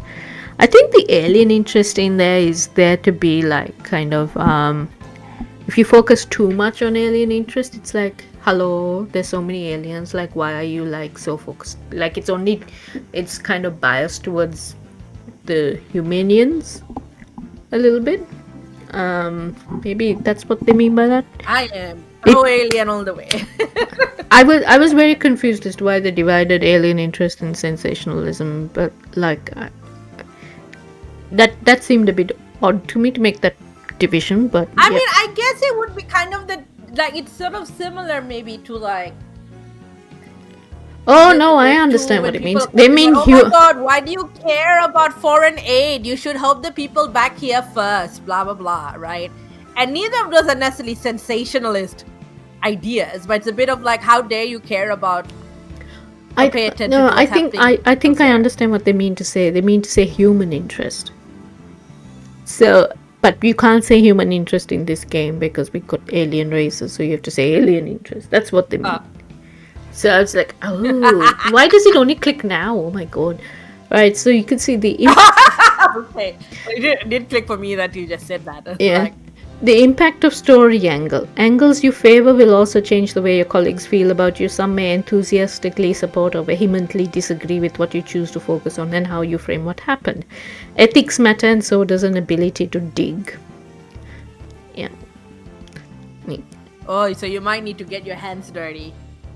Oh, and when they say But then dig, that when they say dig, they mean research and finding out stuff. I know, but like the way they phrase it though, it's like ethics matter, and so does an ability to dig, which makes me think they might be contrasting the two, where it's like you might have to go somewhat unethical to be able to dig into a story, Yeah. or you might decide prodding for information is not like the way you would have to get more information is too unethical means, so you won't do it because you value ethics over Yep.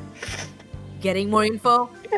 No, I think And like, I there's think like a they're bit of a going to. dating sim element to this. So I think they're going to set you up with a couple of characters in the newsroom who will definitely put aside ethics to get the story and the information. And ethics is not like. Ethics is always like predicated on the situation you find yourself in. So, be interesting to see what they do. yeah, but maybe like as function of the game is like you have to make the hard call. Yeah. So that what I'm saying is that like they might give you some characters in the game who are very ends justify the means, and will do anything to get a story.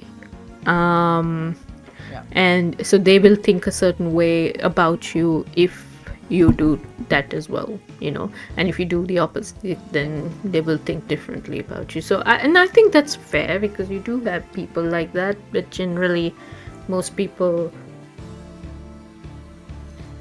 Archie, give me these memes.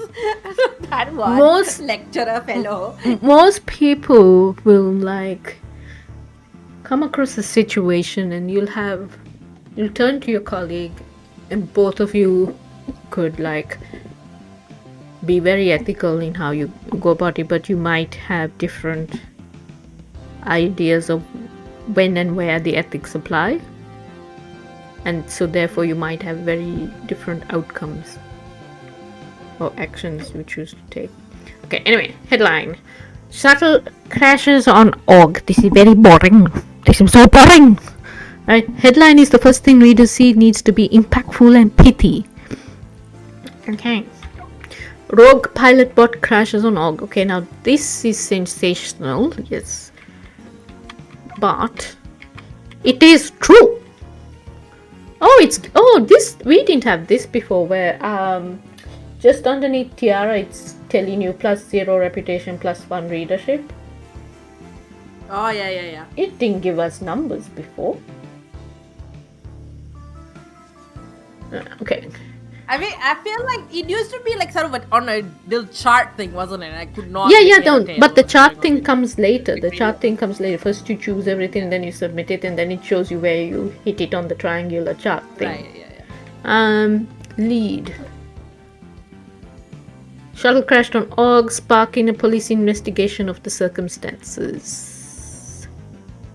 A pilot bot escaped a robo factory on org, leading police on a high-speed chase. What is it? Witnesses watched in horror as a shuttle crashed following a high-speed police bot pursuit on the junk planet of org. Small shuttle appeared to lose control and crash while being chased by police on the arid planet of org, police both said.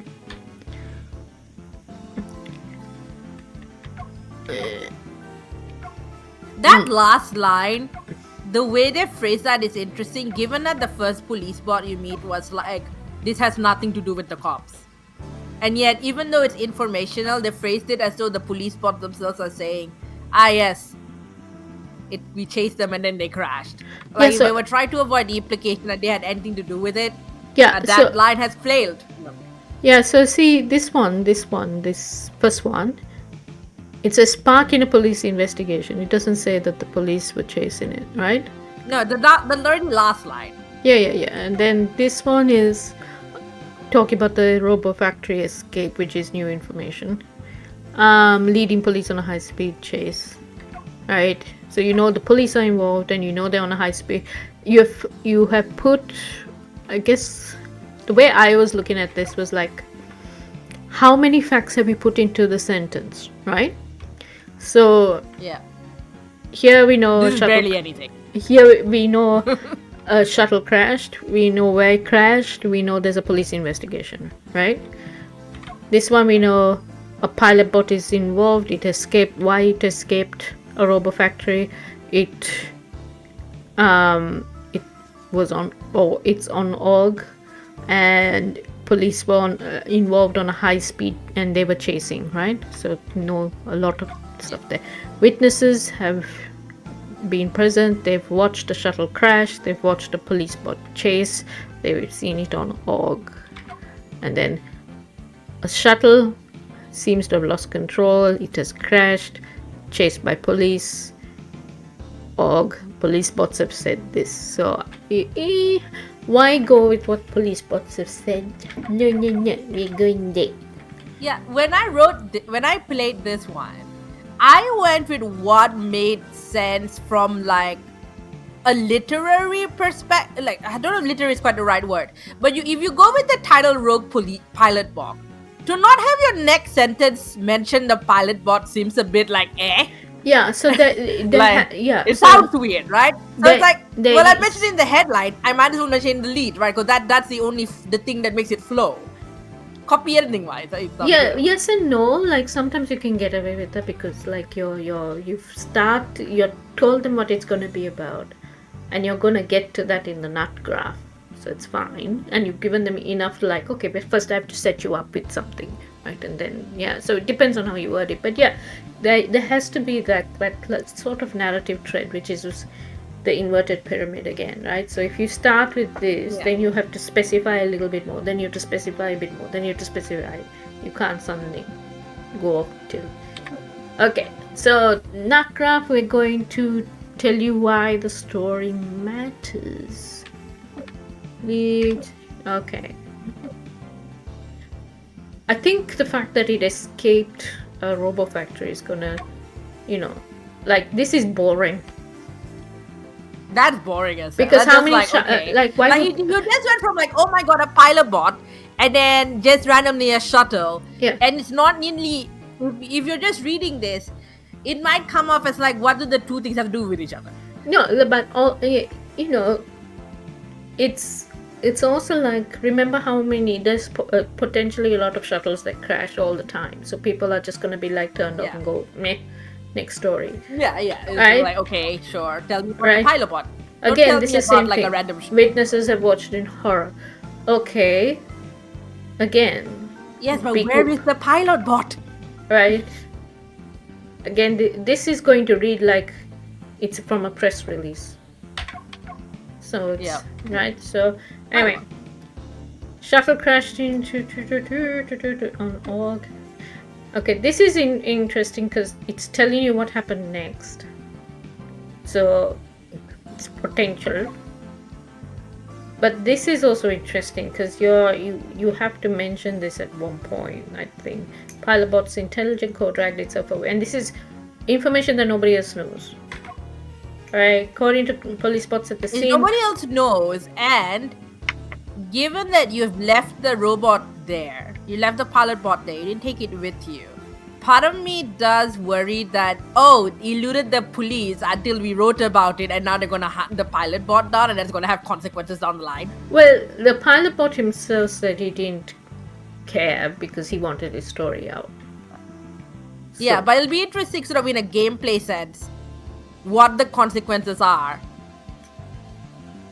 Either way, right? Because the game was like, whatever you choose to report will change how the game works. So, well, we'll just have to play and see if I was wrong in not taking it away. Not wrong. I'm not saying your decision was wrong, but it'd be interesting to see like what the consequences were.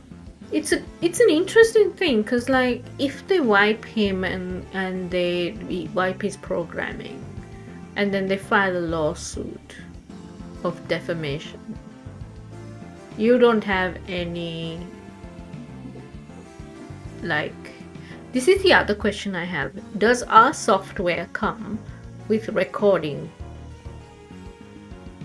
Do we automatically record? So then we have a record of the fact that we spoke to someone, even if they try, and what they said, even if they have wiped that other bot's programming.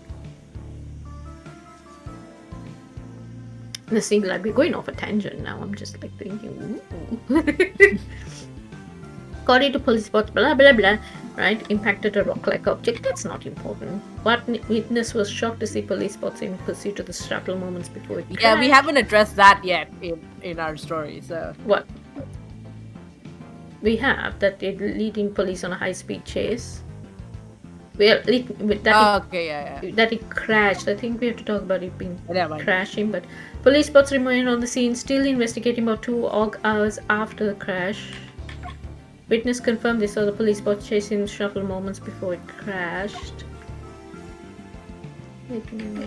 Right, pilot crash. Well, we had. Okay, so we've talked about it crashing.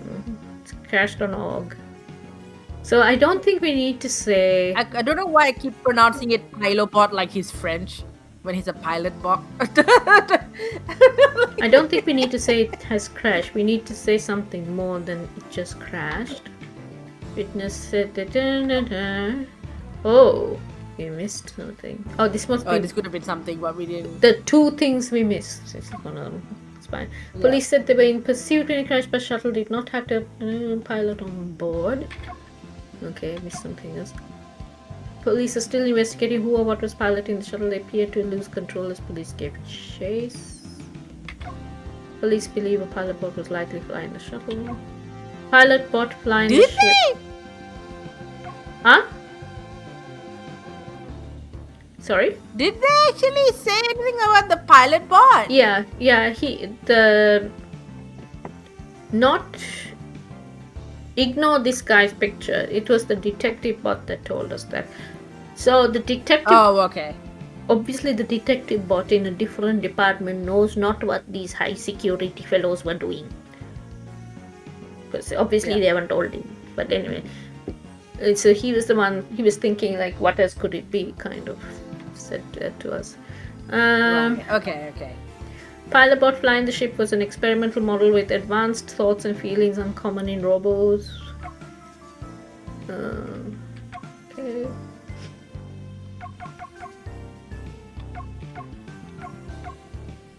I'm going to choose this. Okay, key quote.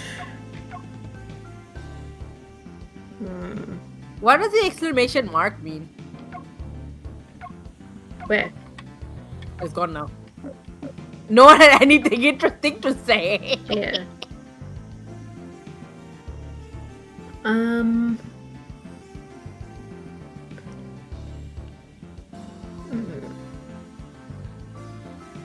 Oh, he's the guy that wanted. He's the worker dude. He wanted to stay anon. Yeah, he wanted to stay anonymous, so we're not. I think that may be why the exclamation mark is there. Just to like ping you and say maybe that is possibly the wrong one. So there are gonna be a few wrong things in here. Ones we haven't seen. So they're just letting us know which ones we haven't seen. Yeah, ones you haven't seen. Yeah. Yeah, that's why your reputation goes down by a lot if you choose it, because it's like, well, I said not to name me. Crash cut after a short chase, the investigating detective bot said, but there doesn't appear to be a pilot. This wouldn't have happened if the incident. Officer actions cannot be the cause of crime. The police bots on the scene said crime is the responsibility of the criminal. Your reputation goes down by a lot if you use that. Yeah. I heard sirens.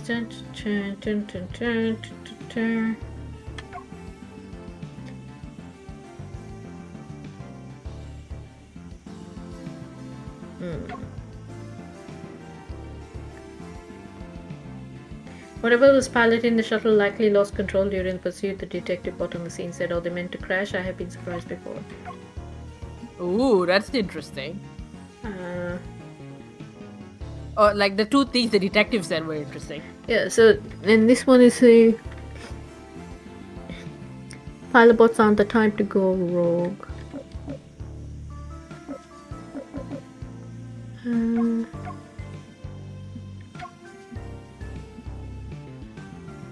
no, my shuttle is better than I know myself, said one witness, a scrap mechanic who wished to remain anonymous, especially this one since I work at the factory that makes them.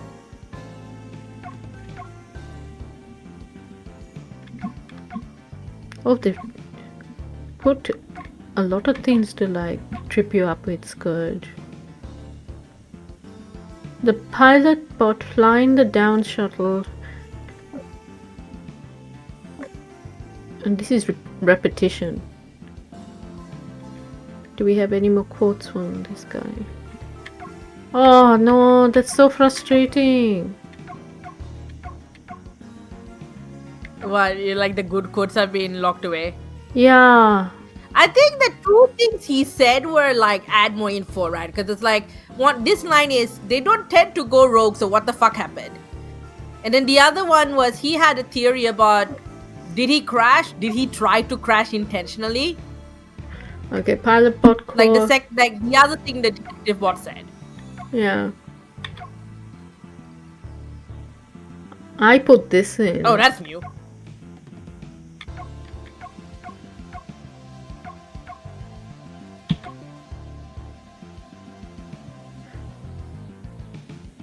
Oh, there you go. Rebellious thoughts.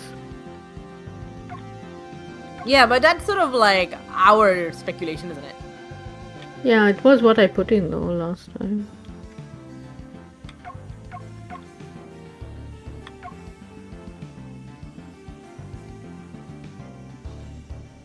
The shuttle was missing his flight record. It was almost like he got up and walked off after the crash. The pilot bot was the flight recorder.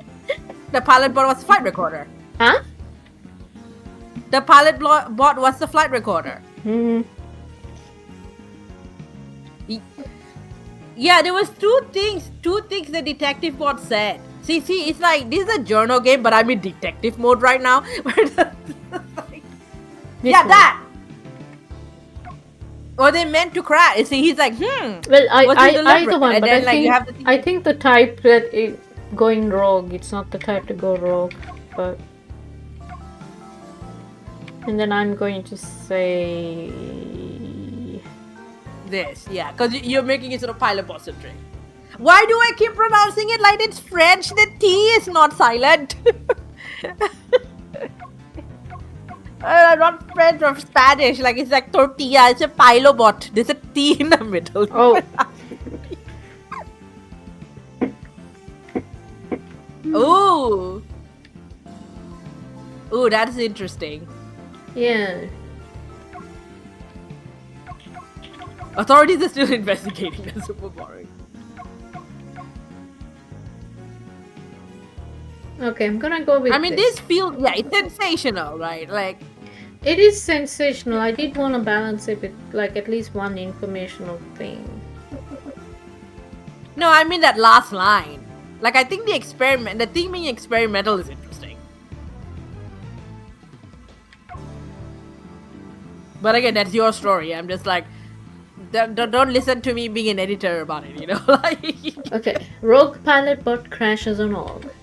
A pilot bot escaped a robo factory on Org, leading police on a high-speed chase. The pilot bot's intelligent core dragged itself away from the crash, eluding police. The detective bot on scene said that the pilot bot was most likely flying the shuttle when it crashed during the police pursuit, but pilot bots aren't the type to go rogue, they said. The experimental pilot bot seemed to harbor rebellious thoughts, a possible motive for going AWOL. I'm gonna see if I can find another quote though.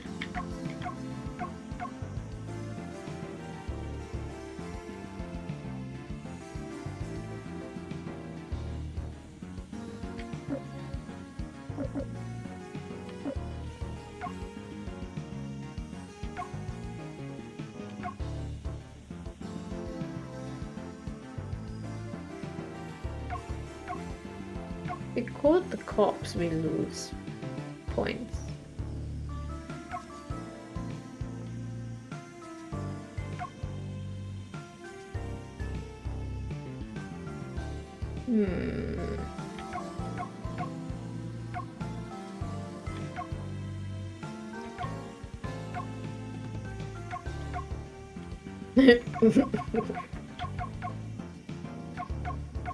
If we caught the cops, we don't get as many points. But getting the points might not be necessarily like the point of it either, so.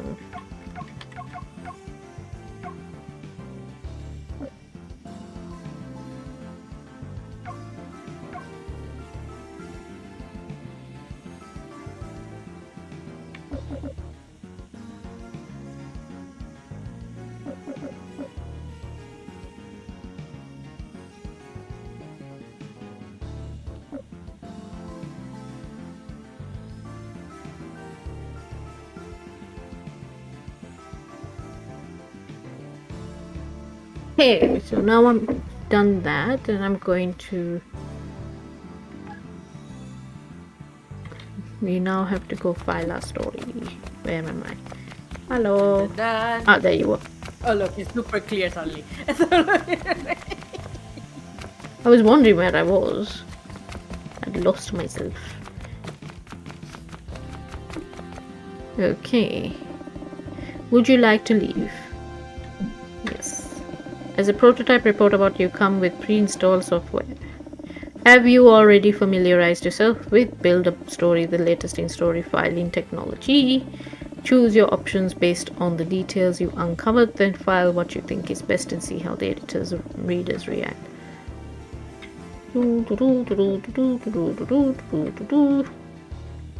Okay. Oh, I have to hold it down. Ooh, what? Be the sheep. No! What do you mean, no? Curses! In the demo, I was right smack bang in the middle and I got 3 stars on everything. Yeah, well, So start. annoyed. I'm so, I'm so annoyed. There's no wrong answers. Oh, but I'm annoyed regardless. Let me be annoyed. I missed a really good quote. How did I get it before? Must have. I think I asked things in a different way, and I left that. Like which question you ask first. Like sometimes you're open to ask the others, so it doesn't immediately like just give you one question. So that's what I did wrong with Mr. Pilot Body. Okay. Cycle 2. Internship cycle 2, orbiting Humania. Okay. Look at that, it looks like our Earth. The scanner is currently stationed in orbit of the planet Humania. The blue of the planet comes from its significant aquatic resources. Okay. This cycle's top story, Orb Match descends into chaos as Orb revealed to be player in disguise by Billy Bollard.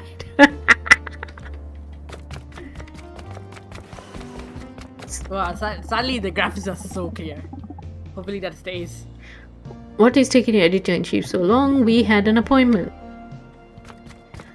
He's busy, okay? He has a business. Hey, hun. Don't be trying to sneak past me without saying hello. How was your first assignment? Can't believe I survived. Org is a rough place to send a robo. Surprised those augurs didn't strip you for parts. Normally, we don't get interns doing stories like that. Not for a few cycles at least. We've been so short-staffed lately. Anywho, go on into the newsroom. Arwen should have your next assignment. Wait, what do you have there? Is that a seed? I'm not sure you should be picking up things you find at scenes. But now that you are in for a penny, I guess go see Security Bot. They fancy themselves a bit of a gardener bot. That's the one, yep. Maybe they could identify it for you. Okay. Yeah. He was in the demo because I met him there. Right. Joe, just look at that. A Trebla, the blue jewel of the DORP system.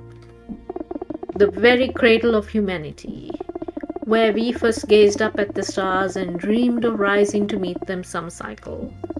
And now I live those dreams daily, zipping through the cosmos like I own them in turn.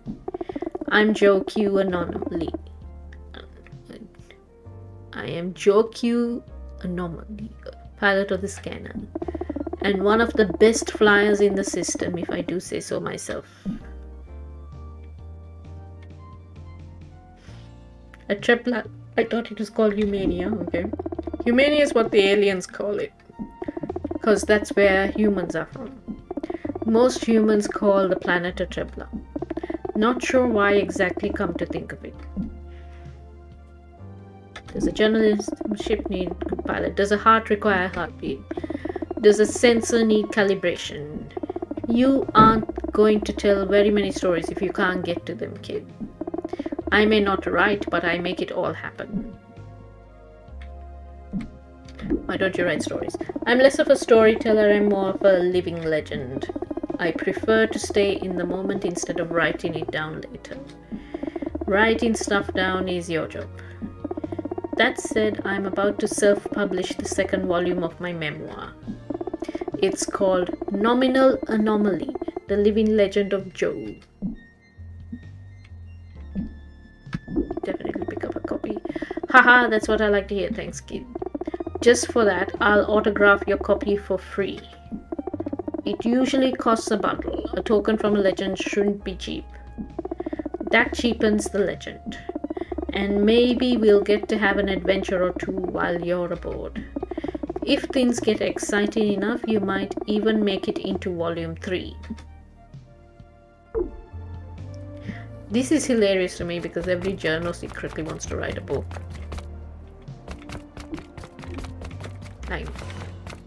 I have on my team, there are like 3 of us writing books at the moment. And like out of 5 of us, 3 of us are writing books, and 1 person is actually doing like a degree on literature stuff. At your workplace? Yeah. It's quite hilarious. It's just like, ooh! Hello. The Auger crewmate, known only as the mechanic, seems to be engaged in a conversation with one of the shuttlebots. There's a lot of gesturing going on. Not with the 34th tubing. It won't run. Beep, beep, beep, beep, beep, beep. Ah, yeah, this is the guy that swears at you. Oh, really? You show me then, if you're so smart. Beep, beep, beep, beep, beep, beep. Huh, I didn't think of that. Beep, beep, beep, beep. Okay, that's over the line. Beep, beep.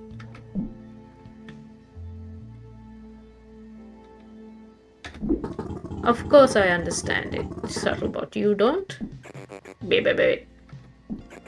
Beep, beep, beep, beep, beep, beep. Not this again. Beep. Sorry about that. They are all fired up right now, but don't take it personally.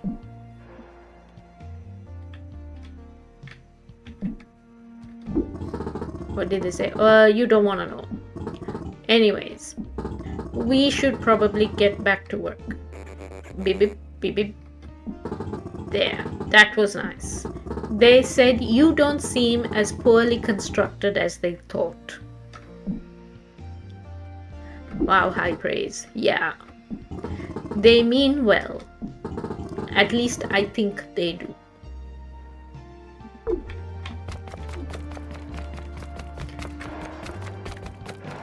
I'll give my thing to the gardener bot later. Oh, wait, I forgot. We can run!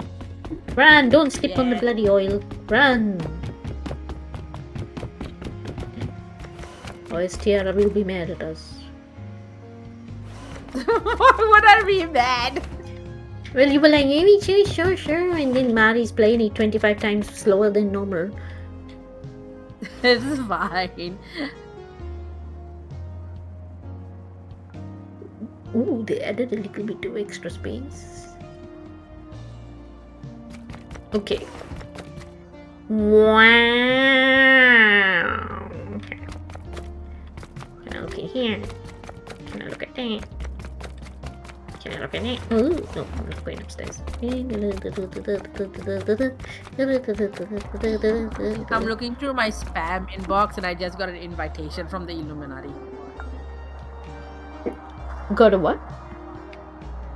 I'm looking through my spam box and I just got an email in very curly text inviting me to the Illuminati, who apparently operate out of an AOL email address.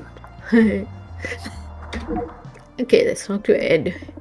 Ed Kasa, the Can you time. imagine if this is actually legit and the reason they can't get any more members is because they keep hitting people's spam boxes? Ed Kasa, the time Zen Galaxy senior photographer, seen in such thrilling adventures as that crash on Org last cycle, they appear distraught. Sprockets, you see a lens anywhere? I haven't, sorry. Are you sure? It's for my Pencon 38, the only vintage SLR on the ship. I know I brought it back from Org, it was right there on my desk. Then I get up for 2 minutes and it vanishes. It's irreplaceable, I've been shooting with it my whole career. Someone must have swiped it. Oh no. Oh no. Can't you just get another? Not one like this, the Pencon camera company went under eons ago. Their only factory in Org was swallowed up by a trash quake. So it literally went under. Okay. They say if you walk around its all perimeter late at night, you can hear the sound of cameras clicking deep below the garbage. Beckoning like sirens, taking pictures of the dark. There are only 3 working Pencons left in the entire system, and traditional lenses are even rarer.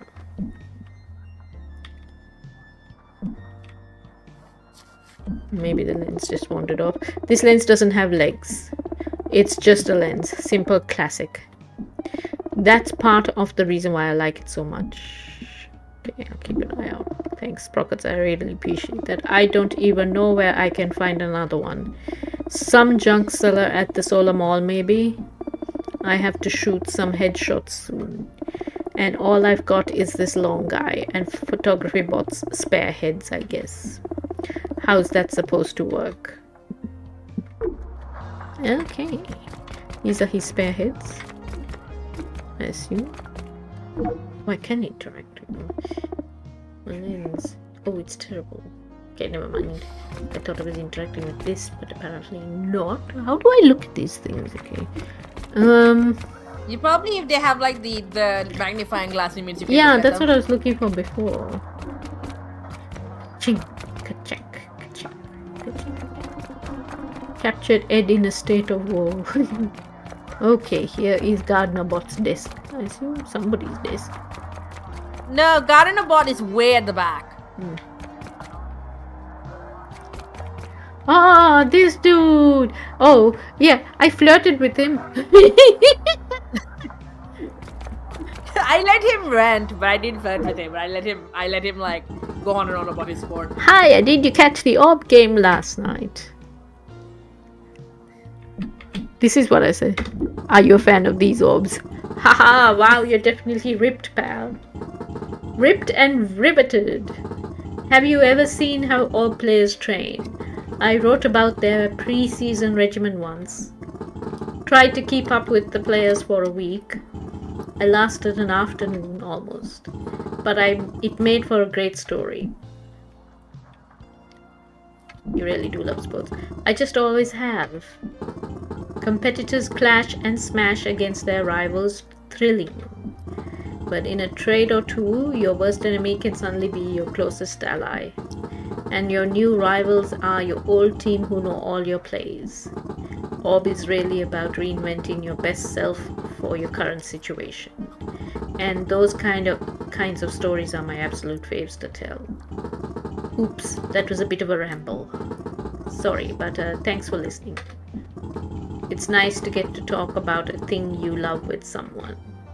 Oh, he No. doesn't tell you what it is if you flirt with him. What? Orb? Hmm. I think it's meant to be this universe's version of soccer. No. So I went with the route of like, I've never heard of Orb before. Yeah. And so his ramble was that it basically mashes up every sport you can think of that involves a ball into one. Oh, okay. Like, it's this whole thing about like, oh, you first have to like tackle someone and then you have to throw it into the goal from like 90. It just basically every single sport you can think of that has involved a ball at some point into one. Yeah. So I was like, oh, that's a different ramble. He doesn't tell you what it is. Yeah, no, that's fine. He assumes we had knowledge. It's fine. This is Copybot's desk. Oh. Right, and I was playing this demo, right? And I was messaging Tiara at various points while I was playing this with my comments, right? And this was one of them. I remember this now. There's the new intern. Oh, no, yeah, it's not this character you get a conversation with. A robo-reporter, how novel. That's one word for it. And I sent a message to Tiara going, I know what that means. I might be a robo, but I know what that implies. Oh, I completely missed that message. No, that like, and you were laughing at my messages.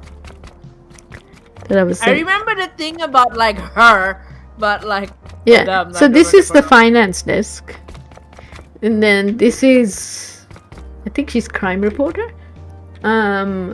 And then up here there is a conversation happening actually here. This is unacceptable, Pharrell. Okay. It was perfectly acceptable when you let it go to print. Why does a random complaint change that? 82 complaints from 3 planets and counting. It was a joke about getting facts wrong, not a real error. Some beans just don't appreciate my humor. Our lawyers certainly don't, and they bill in human minutes. We'll be issuing a retraction and an apology written by you. Okay. Or what? I'm fired? The dealer would hand me a column before you could clear my desk. So the dealer is the dope dealer. It's a tabloid. Or considered a tabloid by this paper. They knew would be their problem, not mine. Actually, firing you might be a good strategic move. Fine, I'll write the retraction. That's one of the editors, isn't it? As I Good, I want it in an hour. You used to be cool, Ursula. So, yeah, I wanted to know about... I wanted to know that because it's important to know these things about the workplace. Right. Martina, hey you!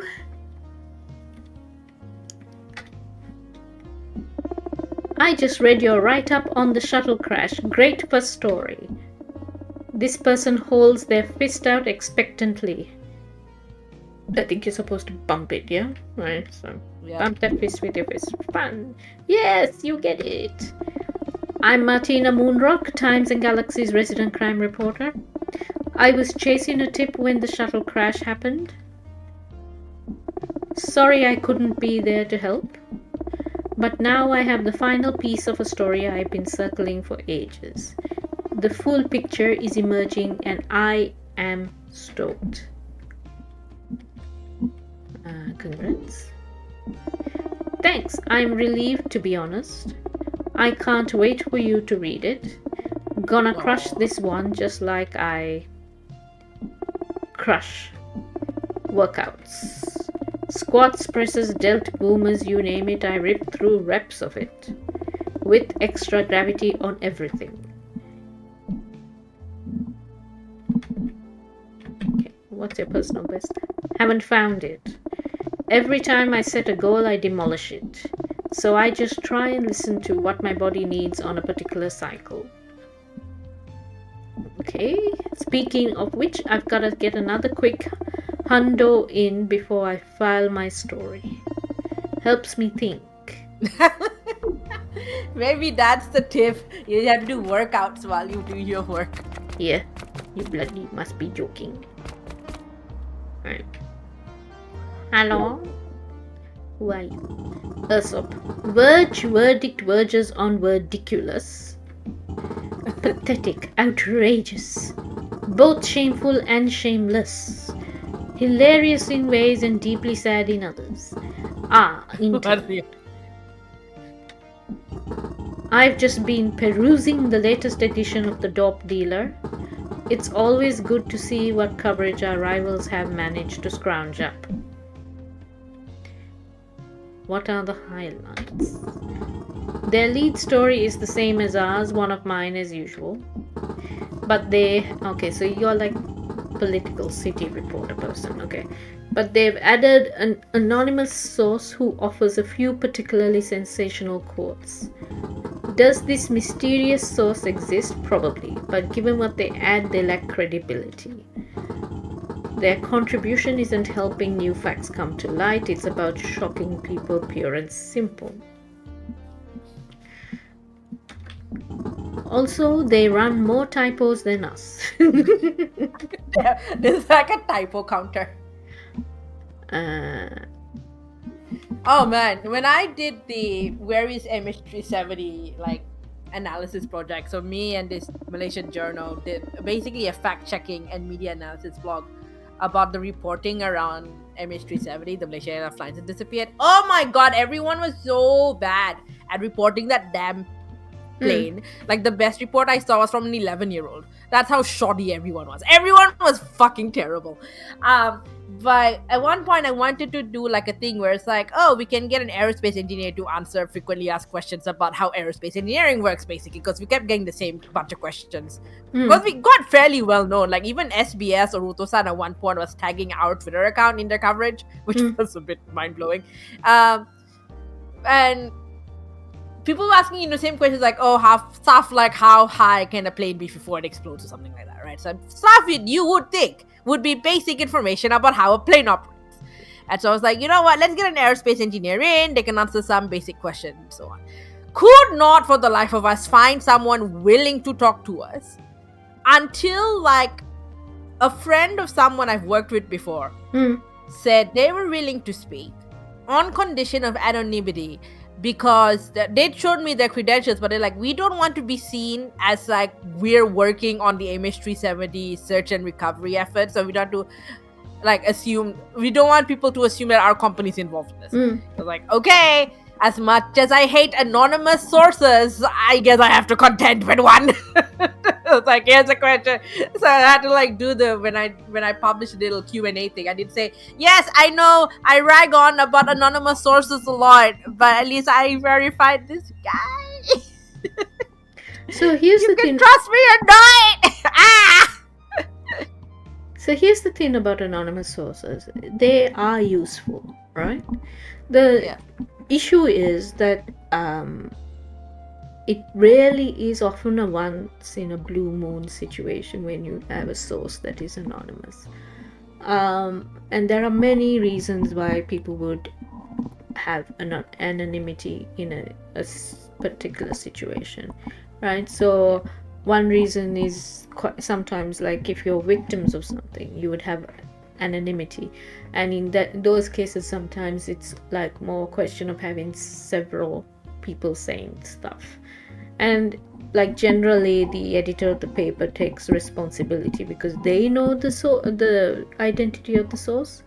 Whistleblower stuff, you tend to give like a nickname so you don't have an issue. So those are all situations where you can have anonymity, and there might be reasons for people wanting to speak and not speak. Like, so this particular instance we just had in our first story, that was a whistleblower incident. He worked at the factory. He's not allowed to speak out of turn by conditions of his employment, but he was being a whistleblower. and that's why he had to remain anonymous. So when they're talking about anonymous sources and stuff, they're talking about things like tabloid papers where you'd say a source close to the royal family Yeah, told us this, yada yada yada, and that might be yeah. true or whatever, but the fact that it's used often enough, so in of itself it's not a problem. It is the question of how you use it and when and how often. And if like a lot of your work relies on that, then like, to a point where people start questioning your credibility, they won't immediately question it the first time you use it, depending on like how you used it and stuff.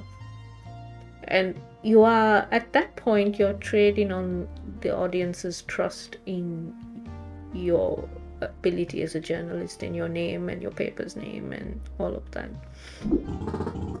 Yeah, that's what I found. Like, so much of the MH370 reporting, regardless of who was publishing it, like anywhere from the BBC down to like the most tabloidy tabloid that ever tabloided, so many of them were like a source close to somebody claimed this, and it was sort of a mouthpiece for the most out of pocket speculation you can find.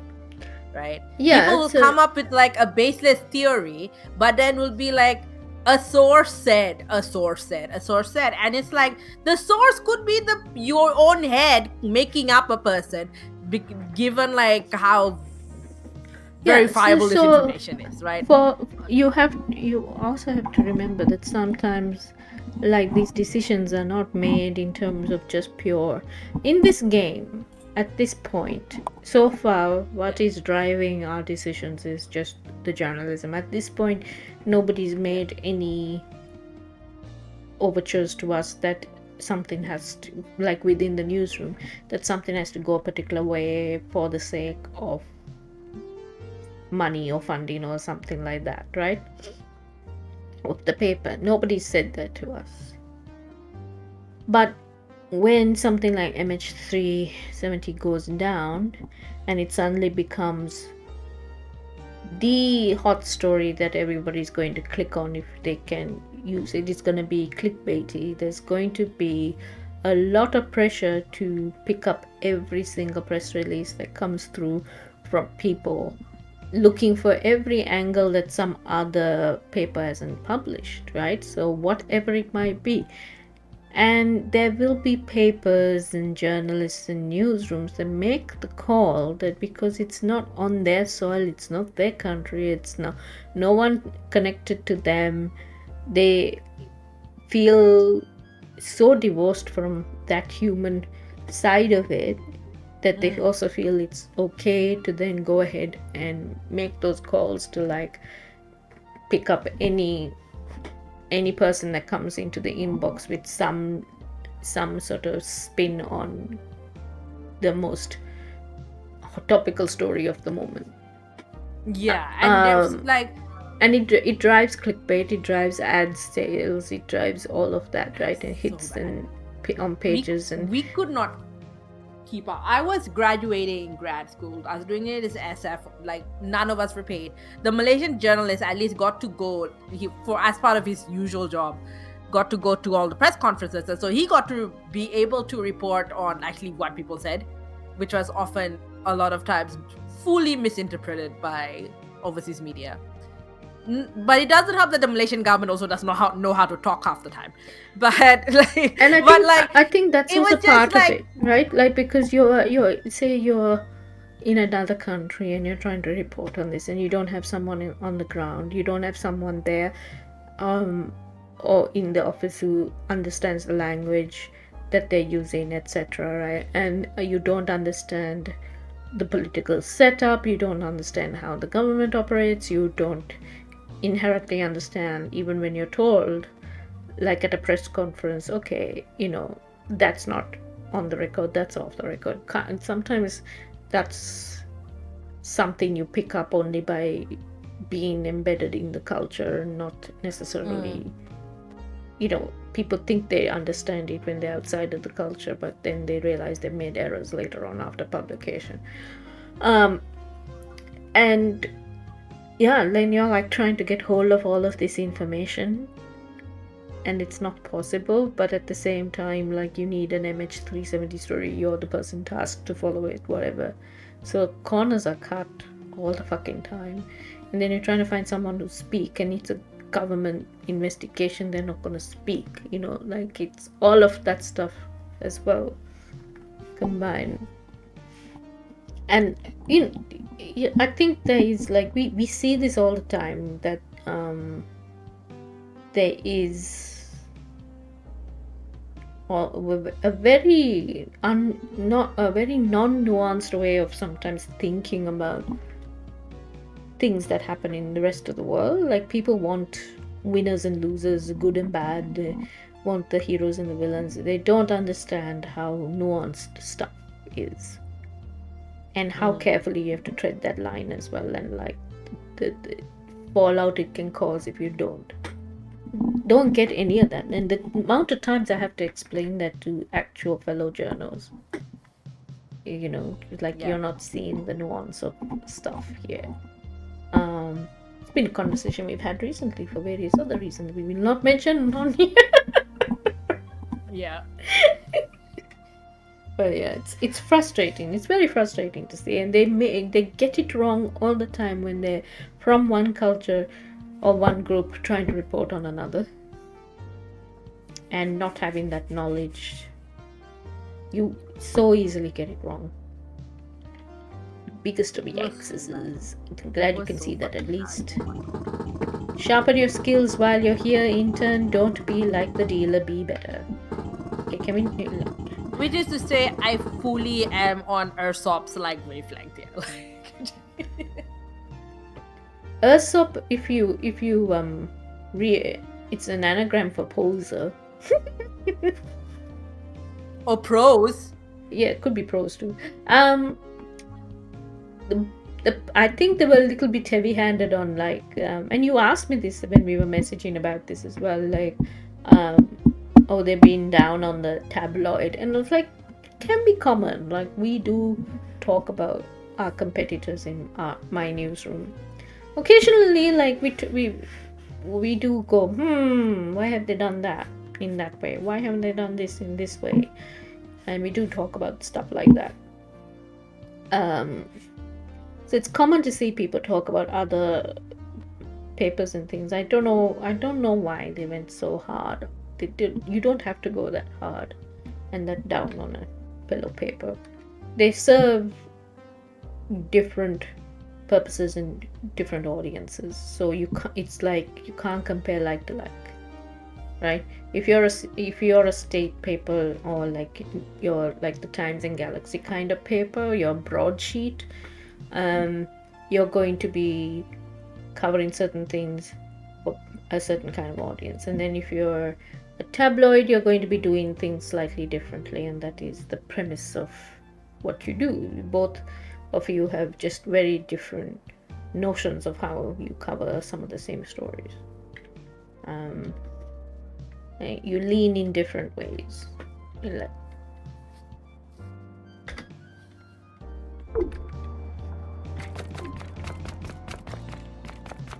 Oh, look, it's the beauty editors section. This, I don't know whose it is, but they need to clean up their desk. Ooh, that was interesting. As soon as I walked up there, it came on. Oh, this drama. Okay, 3 words, no edit clause. I have one. You know I have one, yes? Yes, but. But what? You changed my copy. You ruined my column. Oh, columns, okay. Is that allowed, a no edit clause? Depends on the person.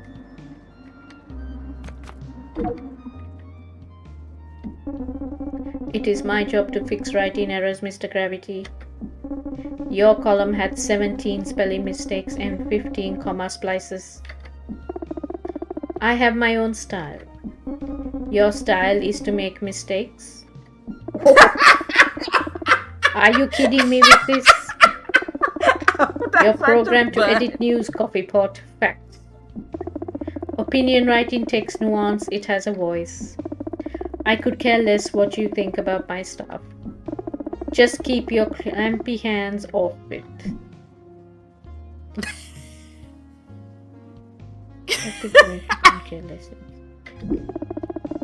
And who asked you, intern? That's just what we need around here. 2 robots picking apart my perfect prose. Forget this, I have places to be. Thank you for I just interjecting. look at our Huh? I just look back at our conversation about the game. I did not pick up on the thing about novel at all. I was like, which human are you talking about? Because all I remember is that the other robot who was cursing us out in Beep, well, that's the only one who's like, oh, is that the one that doesn't like us? I missed that whole novel conversation. Yeah, so it's the columnist doesn't like us.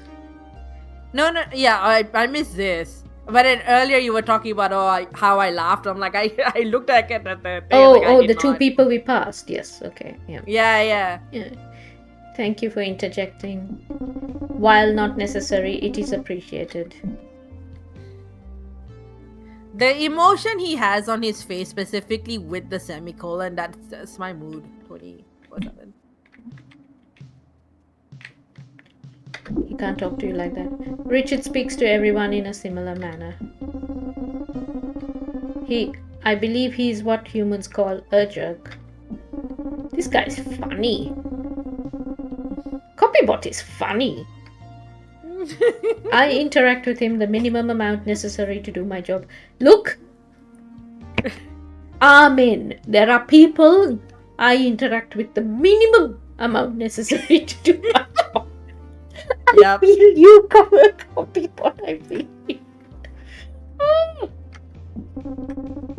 I will not say which people, but they're not in my editorial team. Which is apparently still too much. Yes! Yeah, I completely missed this entire argument where I first played that and the other one with the novel thing. Completely missed those two. Yeah, so... Totally missed this guy. Were you in a hurry because they were like, oh, you need to go talk to your editor and get your assignment? And No! I went past these two and found security bots guarded. Oh, okay. Which is apparently still too much, yes. Bye. Welcome to the team, intern. No. Okay. No. Ooh, the suggestion boxes. A suggestion box for improving the office. It is bulging with little idea slips. How often does this get checked? No one's looking. Would you like to read the suggestions that your colleagues left in the box? The robot voice for the narrator. Let's do it. Bioorganic beans need to spill less food and drink waste on the scanner. It makes janitorbots sad.exe and busy.gif. Janitor. Read another course. The rec area needs to reopen ASAP or I'm gonna start using the shuttle bots as weights again, Martin or Moonrock. It's not even anonymous. You must. Everything is perfect. Keep up the good work, senior staff and management, not Ursula. Oh! In the demo it was Ursula. Okay. Ooh. Well, Ursula was the reporter dude. Right. No, Ursula is the deputy head who was scolding somebody. Why did I say reporter? The one who's I'll throw a lawyer at you. Yeah. It's fine. You've read every suggestion in the box. Shameless. Okay. Pizza! Do robots eat pizza? Obviously not. Okay, that is our map. You can look. Is that I wish to discuss. What is this? The reader responsotron has new messages.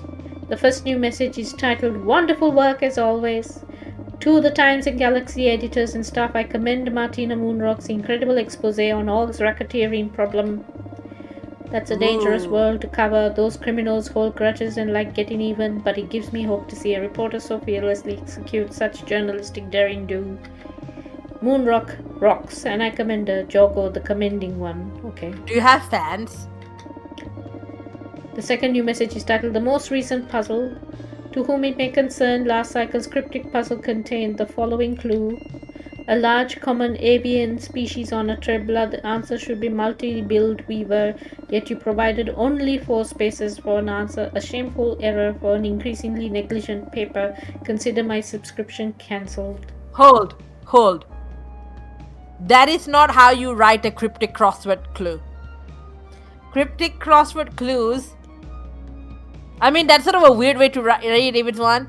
They are much more like math equations. There are very specific keywords that you need to use to indicate what the word is. None of those indicators seem to be on here unless they're using some really funky language. I don't know, cryptic crossword. This is not a cryptic clue. No, I've been getting into cryptic clues, crossword. Cryptic clues may have moved on. No, who knows? Large common avian. Yeah, you don't get trivia answers. This is just a regular crossword clue. No, but the whole point with cryptics is that it's much more math equation-y. If you broke it up and said a large common avian and then species on a trebla and maybe something along the, who knows, maybe somebody will explain this clue to us going forward in the movie. Just like once I read up, I've been doing cryptics on and off, and like once I understood the rules, I was like, oh, it's like math. It is very much like math, yes. The third response is titled Government Must Answer for Shuttle Crash. Ooh! Oh, this is about that's yours! That's yours? Our story! That's your piece? That's your piece? Huh? That's your piece? Yes! Yes, our story. Feedback. Shuttles don't just crash. The solar government has many ways of quieting its enemies. You got conspiracy theorists on board now. Open your eyes and follow the money. Scale low the suspicious one. Okay. Oh. Oh, scrub.exe. Okay. That's the janitor. Or maybe soup. Can we not talk to janitor about? Oh, it's doggo balls for somebody. Okay. Let's look at this vending machine. You wait to see if the vending machine has anything to say. You discover that it does not. A hollow note reads, "Stop heating up sitting slugs. They taint the office air for hours." Someone has responded with another note that says, "Make me." Yeah, one of those 2 doors is garden about. Yeah, well, this one is archives. Is it?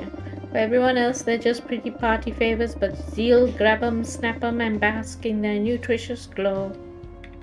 Oh, yeah, this is the other funny thing. Disco sticks things? What do they call them? The neon stick things? Glow lights? Oh, the glow sticks. Yeah, glow sticks. That's what the Zeal eat.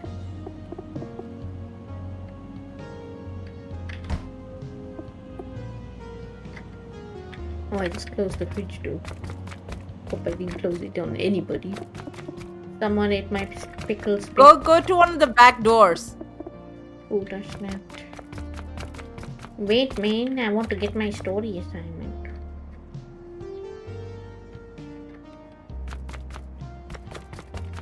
You can talk to the editor later. Go talk to one. Its lens does not appear to be in here. Maybe it was in that cupboard, but I now can't open it. Open the cupboard.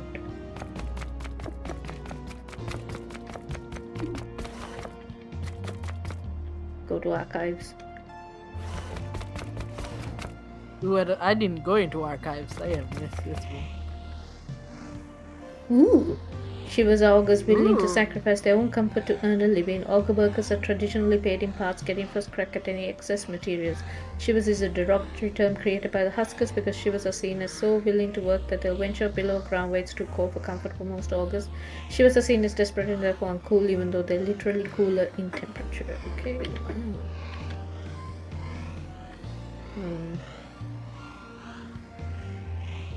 Robe of lights.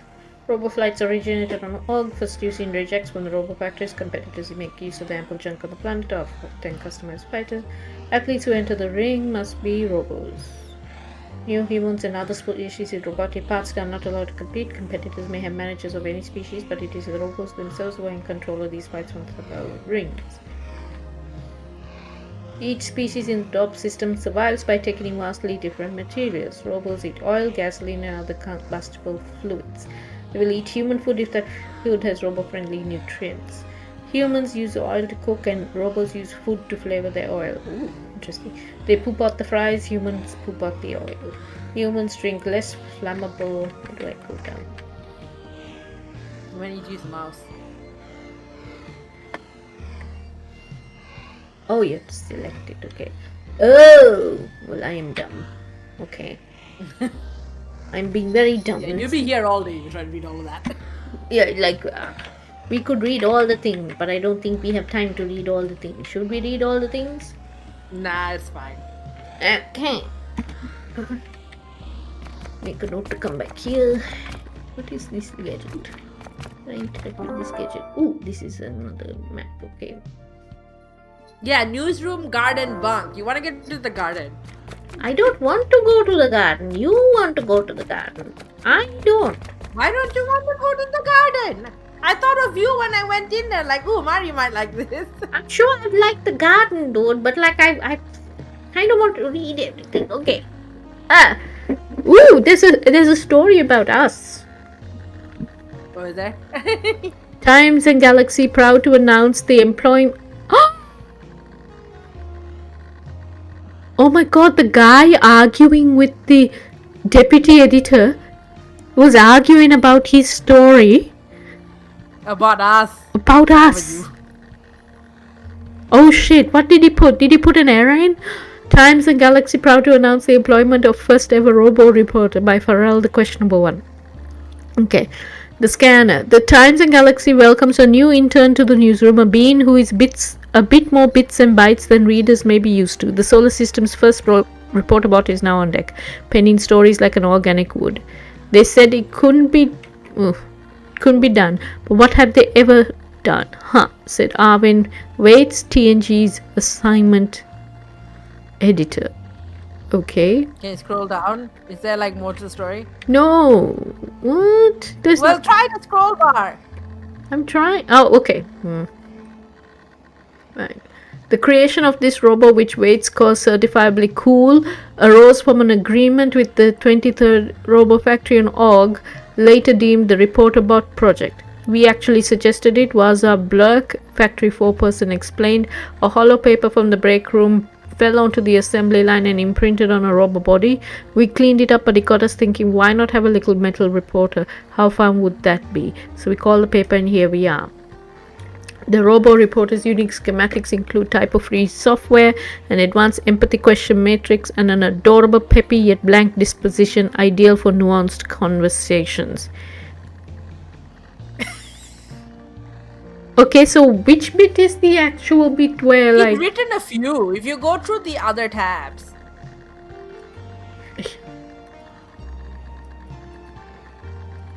Not those. The other, like alien interests, etc., etc.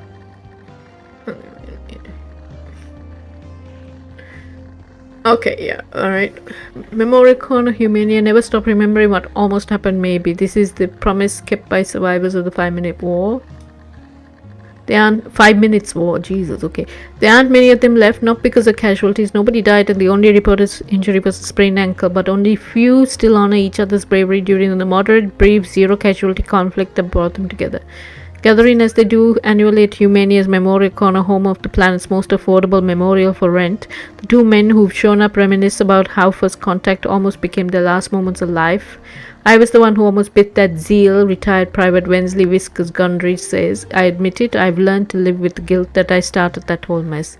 And I twisted my ankle, added retired Private David Scroops. I wasn't quiet about it either. I have a really low pain threshold, and boy do I yowl. Gundry and Scroops were among the first group of Humanians dispatched to meet the Zeal, then an unknown species had suddenly arrived in the system. When a Zeal representative exited the shuttle and approached the humans, Corporal Gundry reached into its glass bowl and attempted to consume the Zeal within. I thought they were offering us a snack, like a peace offering in a big goopy fishbowl. Sure, it was submerged in liquid, but I love a good brine, Gundry says. Gotta admit, even now Zeal look tasty. Can I admit that imprint? I'd eat a Zeal if I had the chance. I won't though, I'm not a monster. Tell them, Scroops. Right, Scroops assured. You would never do that, even though you'd want to. And he didn't. Though tension did mount, the Zeal and Frinks took a defensive step back, which Gundry then tripped over and started crying about. It was, they admit, a difficult, awkward moment of introduction, like your pants falling down while missing the game-winning shot, Scroops opines. Fortunately, calmer minds prevailed. Gundry and Scroops were escorted to the back of the group, others did the talking, and a new chapter of interspecies relations began in peace and understanding. Still, these two don't ever want to forget what could have been if things hadn't gone the way they did. It really could have been so bad, Gundry says, all because I was a little hungry. That was the real lesson we learned, Scroops says. Always eat before mission. Is this what he got yelled at for? Oh my god. I mean, he sounds like he got yelled at for like a whole bunch of other ideas. It is sports. Sports, okay. Note to readers, this article discusses Mancho, a sport about eating poison. Please do not eat poison. Mancho players are amongst the most well-trained athletes in the entire system and despite this frequently die. The new faces of poison eating sport are revealed on annual selection date. Mancho League Enclosure Org. They are hungry, disciplined, and most importantly of all, poison resistant. The new faces of Mancho are being revealed at the sport's annual draft day. From the naturally immune to the Mithridism trained, it's a compelling group of contenders sure to make for an exciting season in the sport of eating literal poison. So in this universe, you can't get enough of a kick out of normal sports that you have to like eat poison? I mean, arguably a lot of our current day sports are pretty damn dangerous. I know, concussions and all the rest of it. We are very excited about today's new prospects. Mancho League Commissioner Pronak Keylord explains shortly before the draft they represent the future of our great incredibly toxic sport. Rising August star Senzo Brozet was selected first overall, which comes as no surprise. He was discovered after releasing a series of videos called Can I Eat It? Yes, I Can. Oh, well. It's like the jackasses are still prevalent. What? Like the Jackass movies? Oh yeah. Yeah. The TV series. Yeah. Which achieved widespread popularity across the system, making his first-tier selection almost inevitable. It's an honor to be here, Brozet offered down in his new Dobbs Gobblers jersey, the standard issue jersey of all Mancho players, as there are no specific teams in a sport about one singular endurance. I really like stomachache, so I'm stoked to see what new horrible gurgles the Pro League can give me, Brozet said.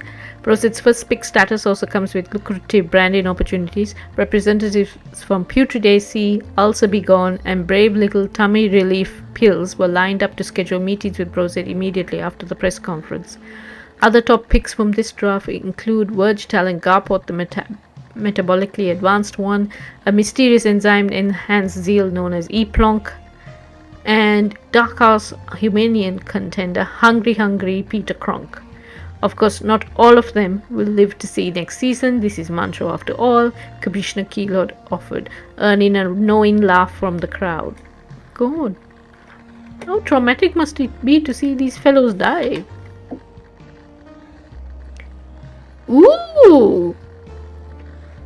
No foul play is suspected in death of man responsible for Hawkins' beesies. Okay. Hawkins Factory Humania's a sad day for snack enthusiasts. Bim Marker, creator of beloved snacks Hawkins and Hawkins Beezy's Dust Puffs. Oh, it's like Cheetos. Oh, this is my cat. Soseki! Hi, Soseki. He's 6 months. He tries to bite me. He's a gremlin sometimes. Aren't you?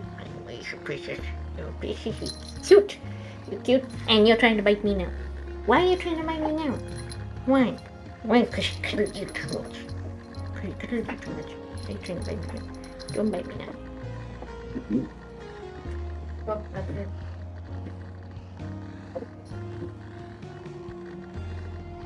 Oops. Hold on a second. I'm going to go get something.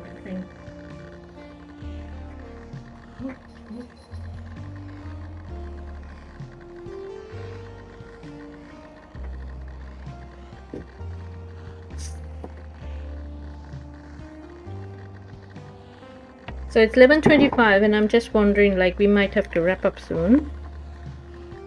I'm just signaling that to peoples. Yep. So this guy quietly passed away on his private moon. His private moon. You don't get a mansion anymore. You get a whole moon. His family announced. Dad was one of a kind. Buzzmark Abim's son told reporters the company will carry on the way he would have wanted it to, exactly as it was already going. Hawkins Beezies have long been one of the most reliable snacks in all of the Dobbs system. Their sales have remained modest compared to the larger Zap Slime and Nitro Chug corporations. But the company's stubborn refusal to change their product, increase production numbers, or do anything to stress themselves out made them a curiosity amongst corporations.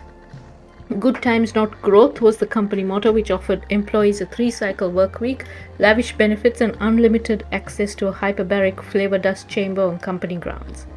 Marker started his snacks career as a Zap Slime employee. He quickly rose through the ranks to a VP position but quit due to disagreements about the direction of the company.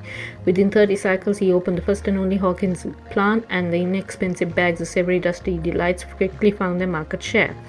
Marker was beloved by customers and employees alike, Buzz noted. Dad was still in the plant every day, right until the end, Buzz said, his voice heavy with emotion.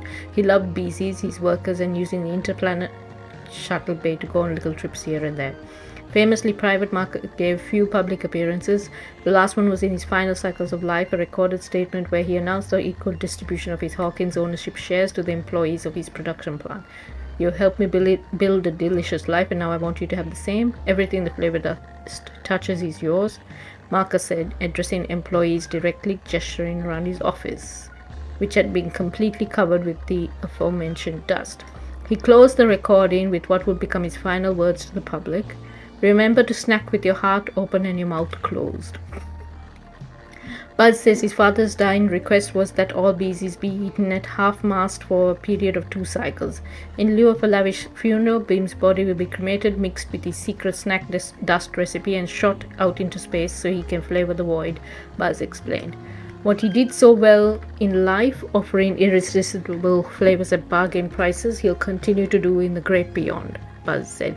Who could hope to do anything more with the time they have?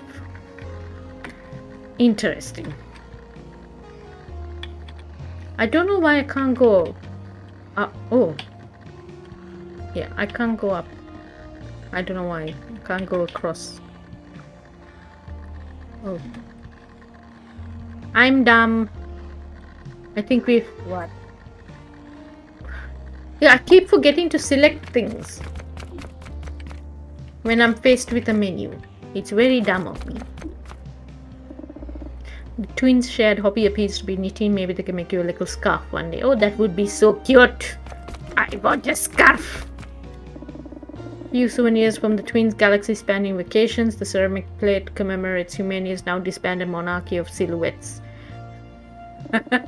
The 2 figurines on the top shelf appear to be breathing. Okay, interesting. Okay. Hello.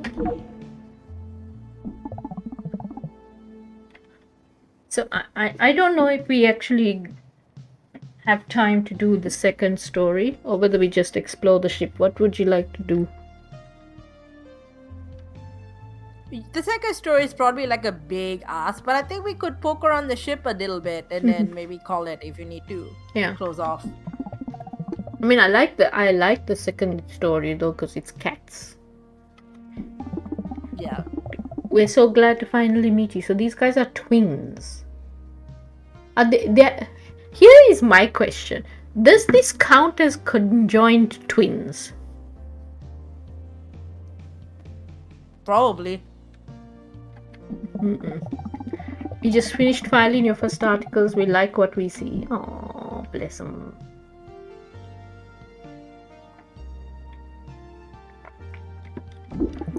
Where are the twins? The ship's archivists. Okay.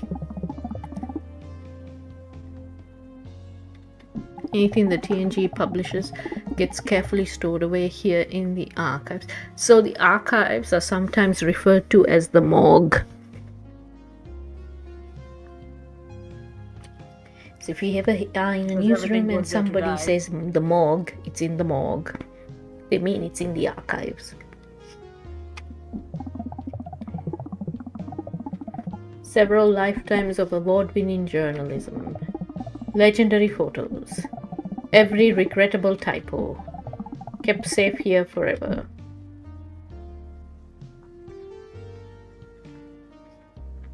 I mean, they all seem a bit personal. Both of you share one raw body? Sure do. Because 2 heads are better than 1. Yours, even if I end up picking twin slack. Excuse me, twin, who caught your error in yesterday's filing? I told you I hadn't sorted that pile yet. Because we'll discuss this later away from the intern. Okay. Do you like farming? Yes. A well-groomed archives is the very foundation of an institution like this, okay? Thus the past would be unsorted, unsearchable. Time-wasting black hole sucking in any who dare try to reference a previous story. Trapped in an uncurated past, missing deadlines in the search, without ever finding what they need. Thus delivering subpar work, surface level insights, disappointed readers putting TNG out of business. We shudder at the thought. Okay, and should shoulder the work. Okay. Thank you for thanking us. Not enough journalists do. That everybody hates the columnist. Richard Graham. We have one opinion column. We have only space for one person's opinion. Yeah. I think currently in the opinion columns, they have like a rotating roster of journals. But then who gets to be on that roster is a good question. Yeah, but I mean like in the context of this particular scanner. I mean, I don't know. He's one columnist we found. There might be more. I don't know. We have to see.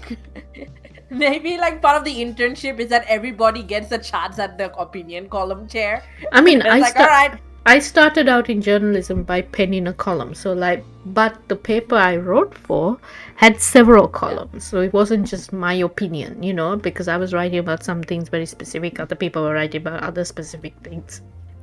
We all had very different. I had a column by which I mean I wrote 2 things for it and then I moved to Melbourne and so I stopped writing that column. But I had a column in Malaysia, Kini. No, I wrote it for about 3 years or something, on and off. But 4 years, yeah. We read everything, so we will see it all. Yeah, this is the other thing. Like, you're supposed to read your stories when they get published and stuff, and I don't have time to read all my stories currently. You're supposed to. You're supposed to look. You're supposed to read the papers. You're supposed to read the news. You're supposed to read your own bloody publication, and I don't. And the reason I don't is I don't have the time.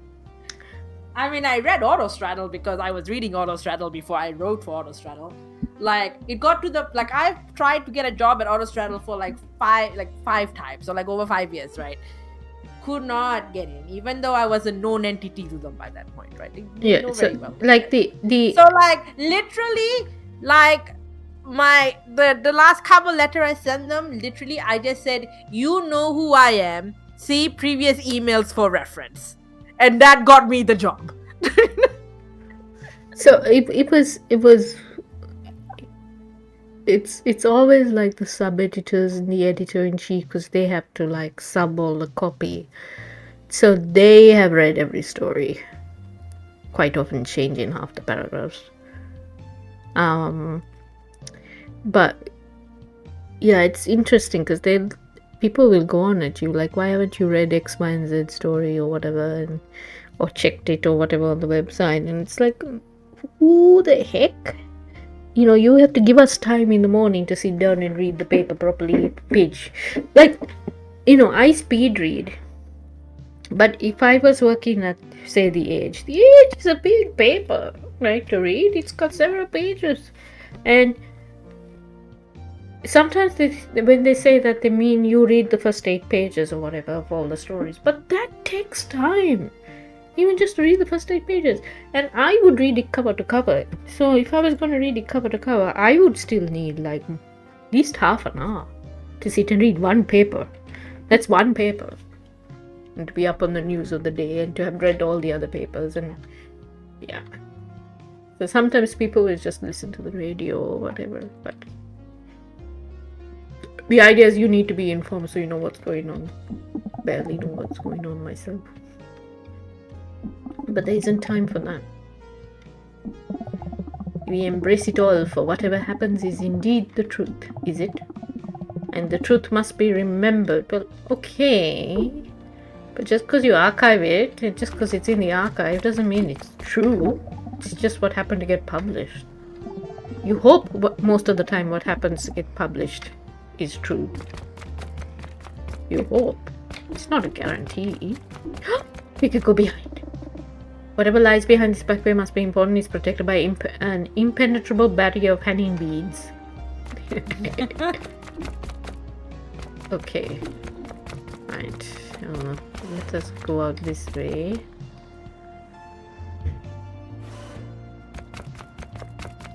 Okay, yeah. Oh, this dash thing is open again. So we could not find the bloody lens in there. Go downstairs. Let's go. Wait, like. Oh, this room wasn't there in the demo for me. Oh, look, there's a lensing gadget here. Oh, what is all these scribbles? It appears that past interns have written their names and a handful of messages on the wall here. Judging from some of the dates, it's a tradition almost old as the time is galaxy. Names include Kalun, the greatest one, Viveka Starburst, and Arvin Waits. Ooh, he started as a intern. There's also a crude doodle of editor-in-chief Ursula Laser Cunningham. Would you like to add to the wall?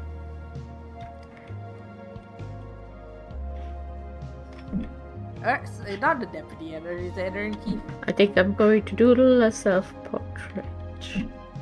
Alright. Write your name in perfectly boxy sans serif 14 point. Now everyone who looks at this wall will know that you sat next to the lavatory. Also, this is like where your desk is going to be, okay? Oh, there's a dead plant. No dead plant. We need to fix up this area. An ant farm. A former intern must have left this behind a long time ago. The ants seem fine bustling around and doing classic ant stuff like constructing a pyramid. Better leave it be.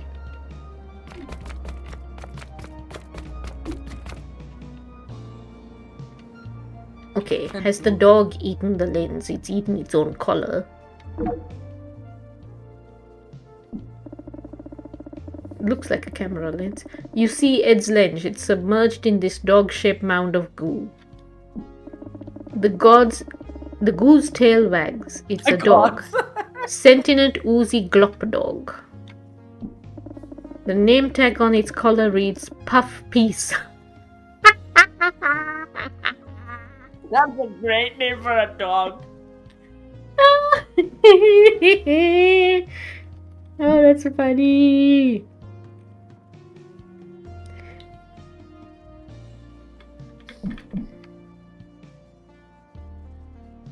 Okay. It's slippery. Well, yeah, you poke into someone's body to fish out something. Puff looks at you expectantly.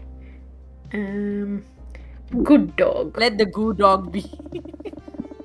Puff's tail wags, flinging tiny bits of goo around the room. Proud gurgle, okay. Oh. You have befriended the dog. Be a friend of the dog. I want to look in the waste paper It's a basket. toilet. Oh no, it's not a waste paper basket. I'm sorry. That's a bucket to catch the drip. Okay. How is the sheep? Like, get to the garden. Where's the garden in this map? I want to go back and give Eddie's lens, okay? I have solved the problem. Oh. Do you want to turn to... No. Okay, excuse me. I am running. Oh yeah, the sticky. Yeah, that was getting to me only the demo. It was like, do you want to turn sticky? He's on off. I was like, ah.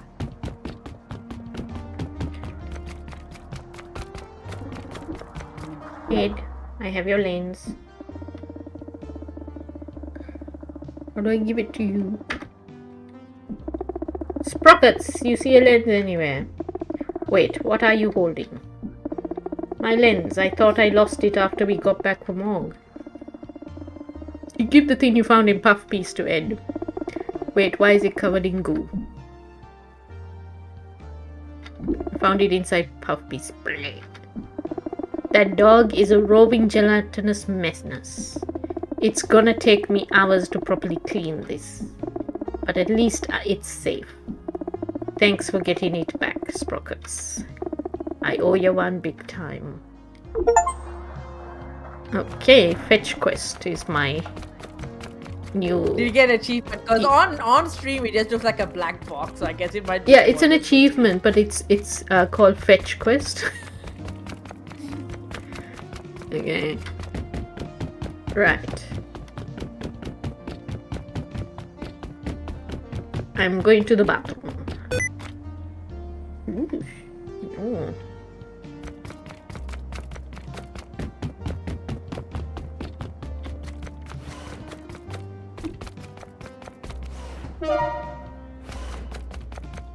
What? And you've gone into the bathroom when you come out. You don't get to see the bathroom? Apparently not. Okay.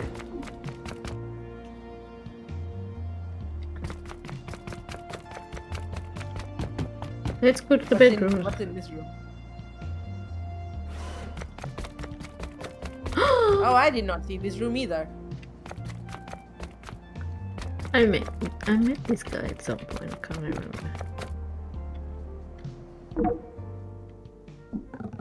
Clune. Oh, whoa! New reporter / friend alert. Welcome to both the scanner. I'm Clune, the greatest one, arts and entertainment editor. Tell me about the arts and entertainment. Where to even begin? Pick a planet. I'll tell you what's popular there right now. Central Station doesn't count. They just have an onboard improv comedy company called Primetime. The less said, the better. So many scare quotes. How about org? Arts on org are very physical. Maybe that's because of the harsh climate. There's a big emphasis on interplay between environment and performer. Dance, sculpture, Site-specific art! sculptures that dance, whatever it is, audience judge it by the ability to endure. I once saw a sculpture that revealed new layers as a sandstorm slowly ripped it apart. Oh, that's a great idea. Pretty cool stuff. Okay. Or you can go through all of them. Prito, please. Given the love of rituals there, it might not be surprising that Prito is big on theatre, but there are only 6 plays produced on Prito. Each one is a morality tale. The artistry is in how those plays get told each time, and how the company handles the entire theatre-going experience. Is the lobby well decorated? Is the pre-show small talk compelling? Are the beverages refreshing and reminiscent of the play's greater themes? This is the Zeal plan. Since when do they have the theater bars get to decide what the... So there actually was like there was a post by the developers that was talking about the different types of characters and all the life forms and stuff, and they mentioned this, that like with the theater people, there was, I think, was the Zeal.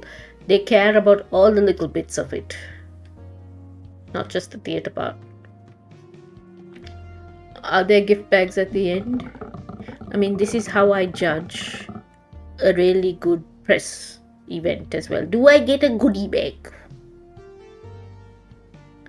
The most popular companies are a mix of performers, interior designers, mixologists, anyone who can enhance the experience. Neat, huh? All the Humania? humans. Humania itself is divided into factions. A lot of their entertainment is in reality productions about how the other factions live. Reality. Oh no! Oh dear! Oh no! The gardeners produce shows about how the deep dwellers live. Deep dwellers do the same about neo-humans, who do the same about both of those groups as well as the off-worlders. It's a big circular obsession with their neighbors. Love stories between characters from different factions are especially popular. Thanks for adding to my databanks. Rad, cool, I'll see you around. And welcome once more to the scanner. Oh, he's pretty sweet. He's a nice boy. Lots of shoes. Why do people have to take their shoes off? Are there rules? These bunks are military. Oh, okay, this is right. Military style. This is because the scanner was originally a solar battle cruiser, and these personal sleeping pods were meant for solar battle soldiers. Okay. After the ship was decommissioned, the pre-merger DORP Galaxy retrofitted the ship to cover the solar system from end to end. The first DORP Galaxy scanner didn't have nearly this many bunks. It was pretty much just the shuttle with a hollow printing press attached.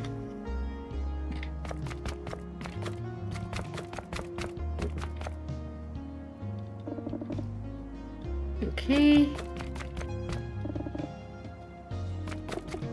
Oh, guck, my space slacks. Okay. Can I talk to you? Which genius decided to put the laundry and the garbage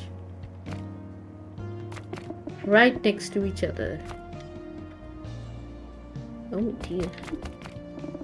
The bottom machine uses cold fusion to quickly clean and dry clothing. Top machine uses hot fusion to eradicate garbage at the atomic level. Do not get them confused. Oh no.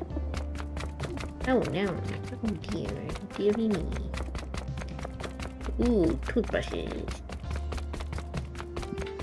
Let's go this way. Charging machines. It's your cycle off and there was a firmware update, but you slept in and missed it. All the other robots on the ship updated except you. Oh. Not my cycle off. I actually have to write a story. I've got an assignment.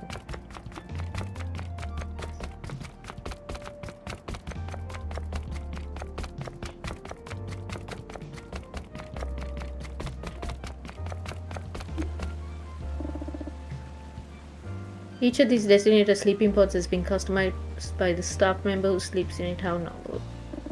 Even though you're a robo, you feel claustrophobic. Aww. Polyopoly, what's that? Looks like a game of Polyopoly has been set up. Popular with older residents of Humania, the goal of Polyopoly is to ensure that an even distribution of property ownership across the board. Everybody wins. Aww. It's what Monopoly was supposed to be about. I don't think Monopoly was ever intended to be about that. It was originally made to be a commentary on capitalism. It was a socialist game. Yeah. Before it got sold to Hasbro. Could there be something behind the waterfall? Your senses indicate no. Live, laugh, junk. Org boss. You've got this org boss. Oh, is this like Ursula's one? That's so funny. These are the larger executive bunks for Ursula and Arvin. Having more spacious quarters is one of the perks of being at the top of the masthead. Okay. What is happening here? Trilliards. It's like billiards, but more. Oh my god. It's like... What? It's like billiards in zero gravity. Oh my god. Yeah. And a fire hoop. Everyone talks around water cooler bot. but no one ever talks to Water Cooler Bot. Aww. Oh, that's sad. Can we talk to him? Can we talk to him? No, we can't. Why do you put it in? Don't put it in just to make a joke of the poor bot. That's not nice. What? Put what in? Put that in as a joke. Oh, I everyone missed the joke. Everyone talks around the water cooler bot, but nobody talks to the water cooler bot. No. It's not nice, is it? Okay. Oh, we got an achievement. Oh. Which it won't show on stream for some reason. It's not an achievement, it's a notification to say my friend is playing. I don't want to say How do you get to the garden from here? it's down the other Seems end. to have moved it. Tiara, I don't want to say too much about who the friend is, etc., but I want to let you know who it is, and it is remember the lamb chops friend? Yes. Yeah. I had to think about that for 2 seconds. I just don't want to say too much on stream, but I have a friend. There he is. Tiara knows a story about this friend. That friend is online Are you getting more lamb chops? playing right now. Huh? Are you getting more lamb chops? Can I have some? You must be Mari 5000. I remember your face from the clearance manifest. And no, you can't access the bridge. Even though it's super cool in there. I'm security bot, the scanner's security bot. Why is he giving... Okay, I am sorry. I have a very important question to ask Tiara. What? Why is he giving me Larry vibes? Larry? He's much more competent than Larry ever was. Listen, he just went, no, you can't access the bridge, and then he did the same sort of face Larry does, even though it's so cool in there. With a big X across his... He's like a zillion times more serious than Larry ever is. Like, Sure, Larry would never say you're not allowed to access. He would somehow fumble access to you somehow. Like, he would fall over and the door's open. Speaking of which, I notice you have a seed. May I take a closer look? Security bot snatches seed from you without waiting for a response. Why do you want to see my seed? Officially, I need to be sure it is not hazardous in some way. Unofficially, I am bored. Security bot inspects the seed closely. A small scanner runs red lasers over the seed's craggy surface. How bizarre. Oh, OMC reference. Hello. Found it at the all crash site. Do you make it a habit to take things that do not belong to you? I mean, an adventure game. If I don't end up being able to play the game. Do not answer that. You could incriminate yourself. He's both my interrogator and my lawyer. To pick a side. He's telling you. He's Also, giving you I am tests. giving you a hard time. I was aware of that. But like, you know what? I don't fucking care. It appears to be a wallowing weeper seed, a rare genus of cactoid. Okay. The wallowing weeper stores rainwater in its hollow top. When it has collected too much water, it leaks, appearing to almost cry. This is why it has the name wallowing weeper. Security bot cradles the seed in their metal hand gently.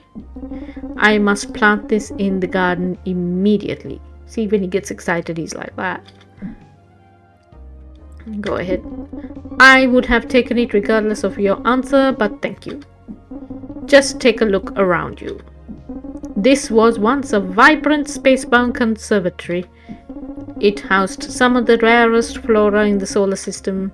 I would restore the garden to its former glory, but I never leave the ship. Oh, okay, so this is why you're so excited. Okay, will you collect more seeds for me on your assignments? Certainly. I am pleased we share the same vision. There is no need to come talk to me every time you collect a seed. From here on, I'll automatically plant them whenever you collect them because I am a robo. Okay, you're gonna like what? So it basically means you don't have to keep coming to him to like deposit the seed. No, I understand that, but like you're a robo, so you can invisibly and magically filch the seed from my inventory, huh? Yeah. Do not ask how, just be grateful. This is more convenient for you, and also this way I don't have to talk to you. Do you not require company? I think you have some rough edges, dude, that could benefit from some socialization. It's win-win. Are you just mad? Like you know, is this like no one wants to talk to me? You Like might sort of just not preemptively, no one wants that. to talk to me. Okay, the placard reads, Wallow in Weeper, an og plant known to produce incredible volumes of nutrient-rich sap. Sap pours through the plant's eye like openings resembling tears.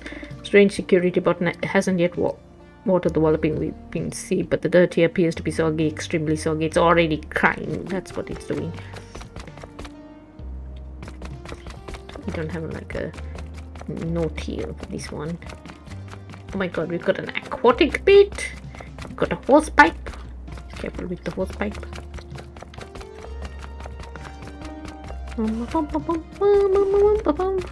Can I borrow a spade? I may need some of these gadgets. I want to pick up the watering can and the spade and all the gadgets. Interact with the... Oh, right. In space, nobody can hear you scream about cute plants, but in this space, everyone can hear you, so try to keep it down. Other side is bridge, I think. So this side is cake. Very important. Ooh, Oh my here's god. the recycling center. Tray storage and trash disposal. It's vital you don't mix up compostable and radioactive waste. Okay. Today, what is for You lunch? grow today? bananas. Food type dishes. D2 fried knife lizard. Served with a side of mashed trash and dirt gravy. Robo friendly. Auger friendly. Okay. Traditional Humanian harvest salad. Green or purple plant pieces available. Humanian auger. Mystery dish. Whatever the cook beast pleases. Humanian robo auger. This is like the equivalent of like GF and VE and yeah. Zeal dish. Blue aluminum gallium nitride tubes with bioluminescent photophore packets for dessert. Verge dish. North Cloprian peat. Served with a side of silty loam. Food. Get it. DOP Sustenance Safety Council approved menu. Okay. Interesting. There's not a lot of options for humans. No, well, I'm a robo, so I get to have the verge dish, the zeal dish. I get to have everything except the harvest salad. No Okay, leaves for you. I might have a mystery dish just to see what the heck that is. Okay. Some pre-made baked goods for purchase, crud muffins and acid fizz. Oh boy, I see you found the cafeteria. Okay. They call me Foodbot. I'll be cooking up some real special meals. There's a fly here. Why is there a fly here? So come on by whenever you're hungry. Okay. Whenever your condiment is on fire. It's not a condiment, it's one of the dishes. The self-serve dishes on offer: traditional Humanian harvest salad. Wow, it looks gross. Okay. Break in case of cook beast. Okay.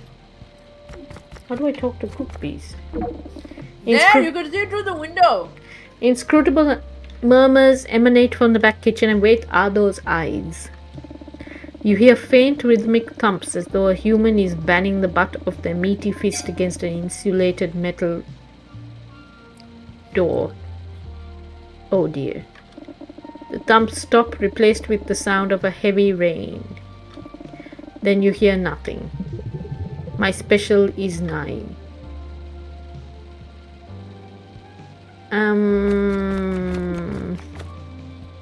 Did a murder just happen on the ship? I think a murder happened on the ship.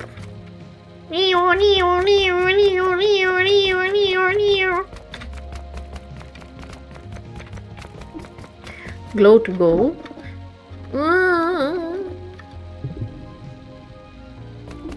Can I open this? Can I open it? No. Okay. The vending machine here has much better options than the one in the newsroom. Canned snipe worms are always a favorite, and they even have Robo-Mix. Robo-Mix. Okay. Ooh, what's this? This is the glitter pit for Verge crew members to enjoy soaking up some nutrients. Okay. This cycle, silty loam has been mixed in. Yum, I guess. Okay.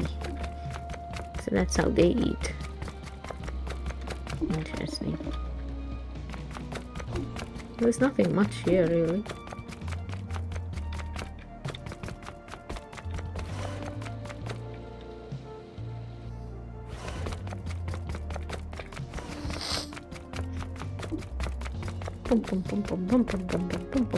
Look at the smudging.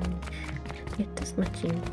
Is this the bridge? Yeah, yes it is. I can't go in. It's gonna be like a big thing at the end of the game, I bet. That bridge entry is gonna be super important. Yeah. Okay, so that's everything except the editor. oh yeah, the entrance and the engineers. Do you want to go see that? No, sure, if you want. I mean, we're always there, but it's when we talk to the editor that we get assigned the cat story, isn't it?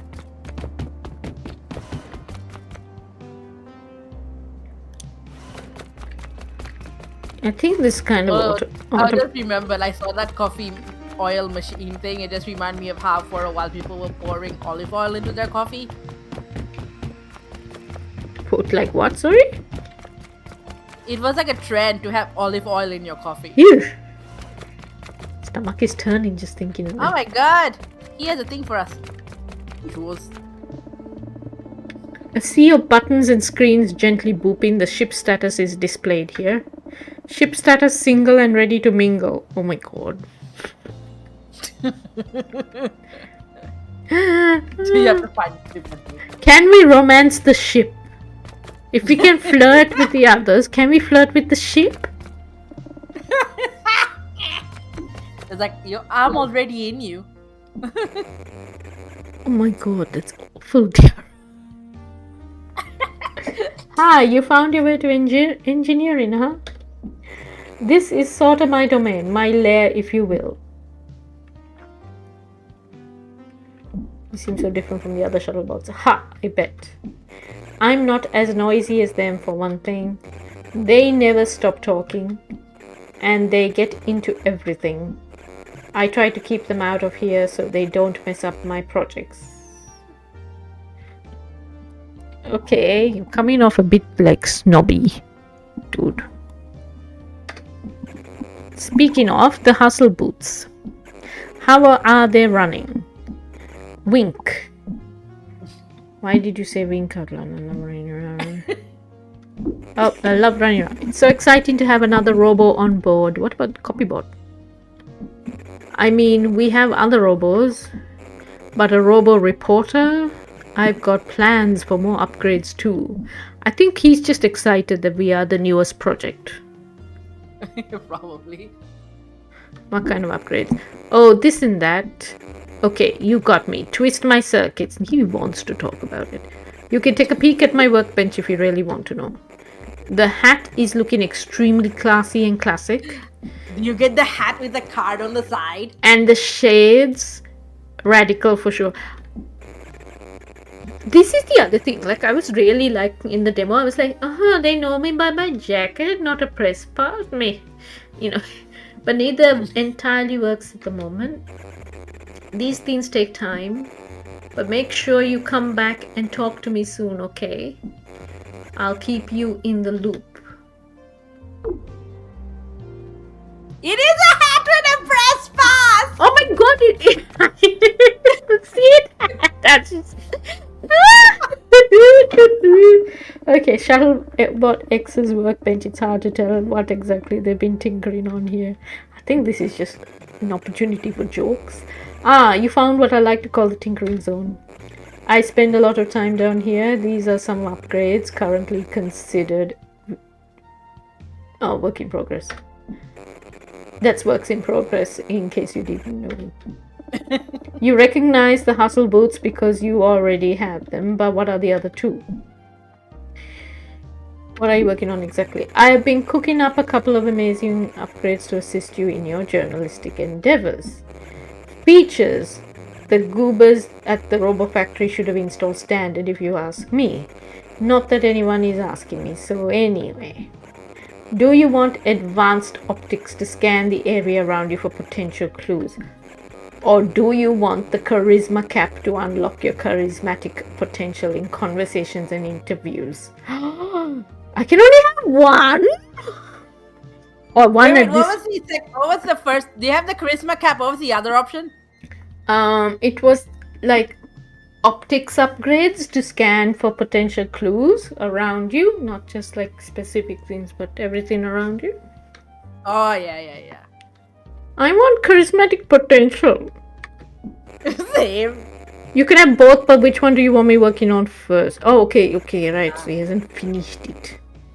Choose wisely, there's no going back. I want charisma. Charisma.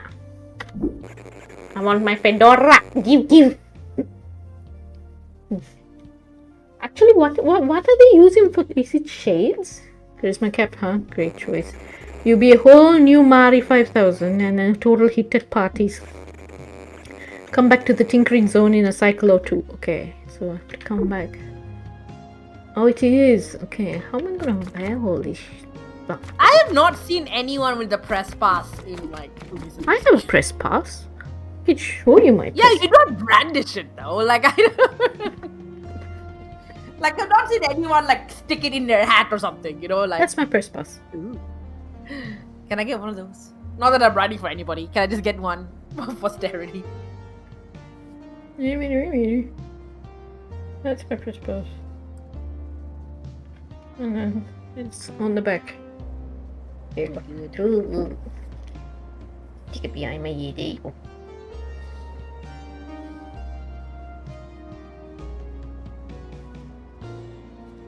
I don't even need a hat. I just have it.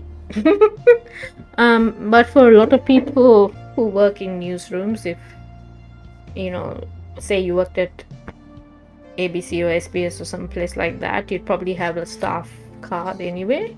So you usually brandish that because it's got like the logo on it and everybody's like, ah, right, okay, you're from there. But this is my union press pass. And now it's all gone digital. So you can choose whether you want it digital or not. I think there's still value in having it a physical version though.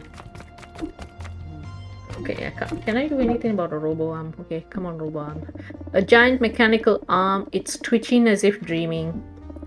There is a nameplate. Apparently this robotic arm is called Barry. Say hello. Whoa, rock on. Maybe that's a hello back.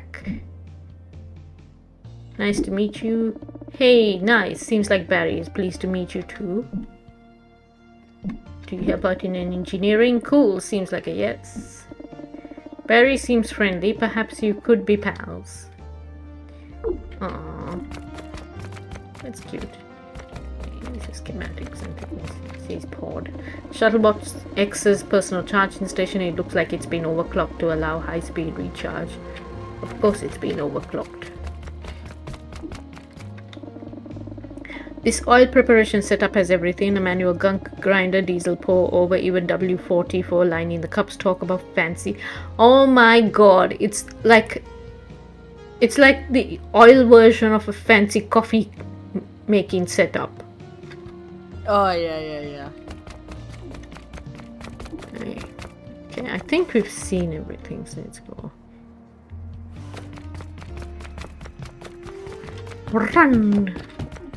Run! We need to go get our assignment. We have already missed our firmware update. Do I need... I don't know if I should get a firmware update. It seems a bit dodgy. What, for the robot? Hmm. Who was offering a firmware update? When we went to the bunk bed area, the dorm area, they were saying, oh, you need to get in a charging station, you overslept or something. You missed a firmware update.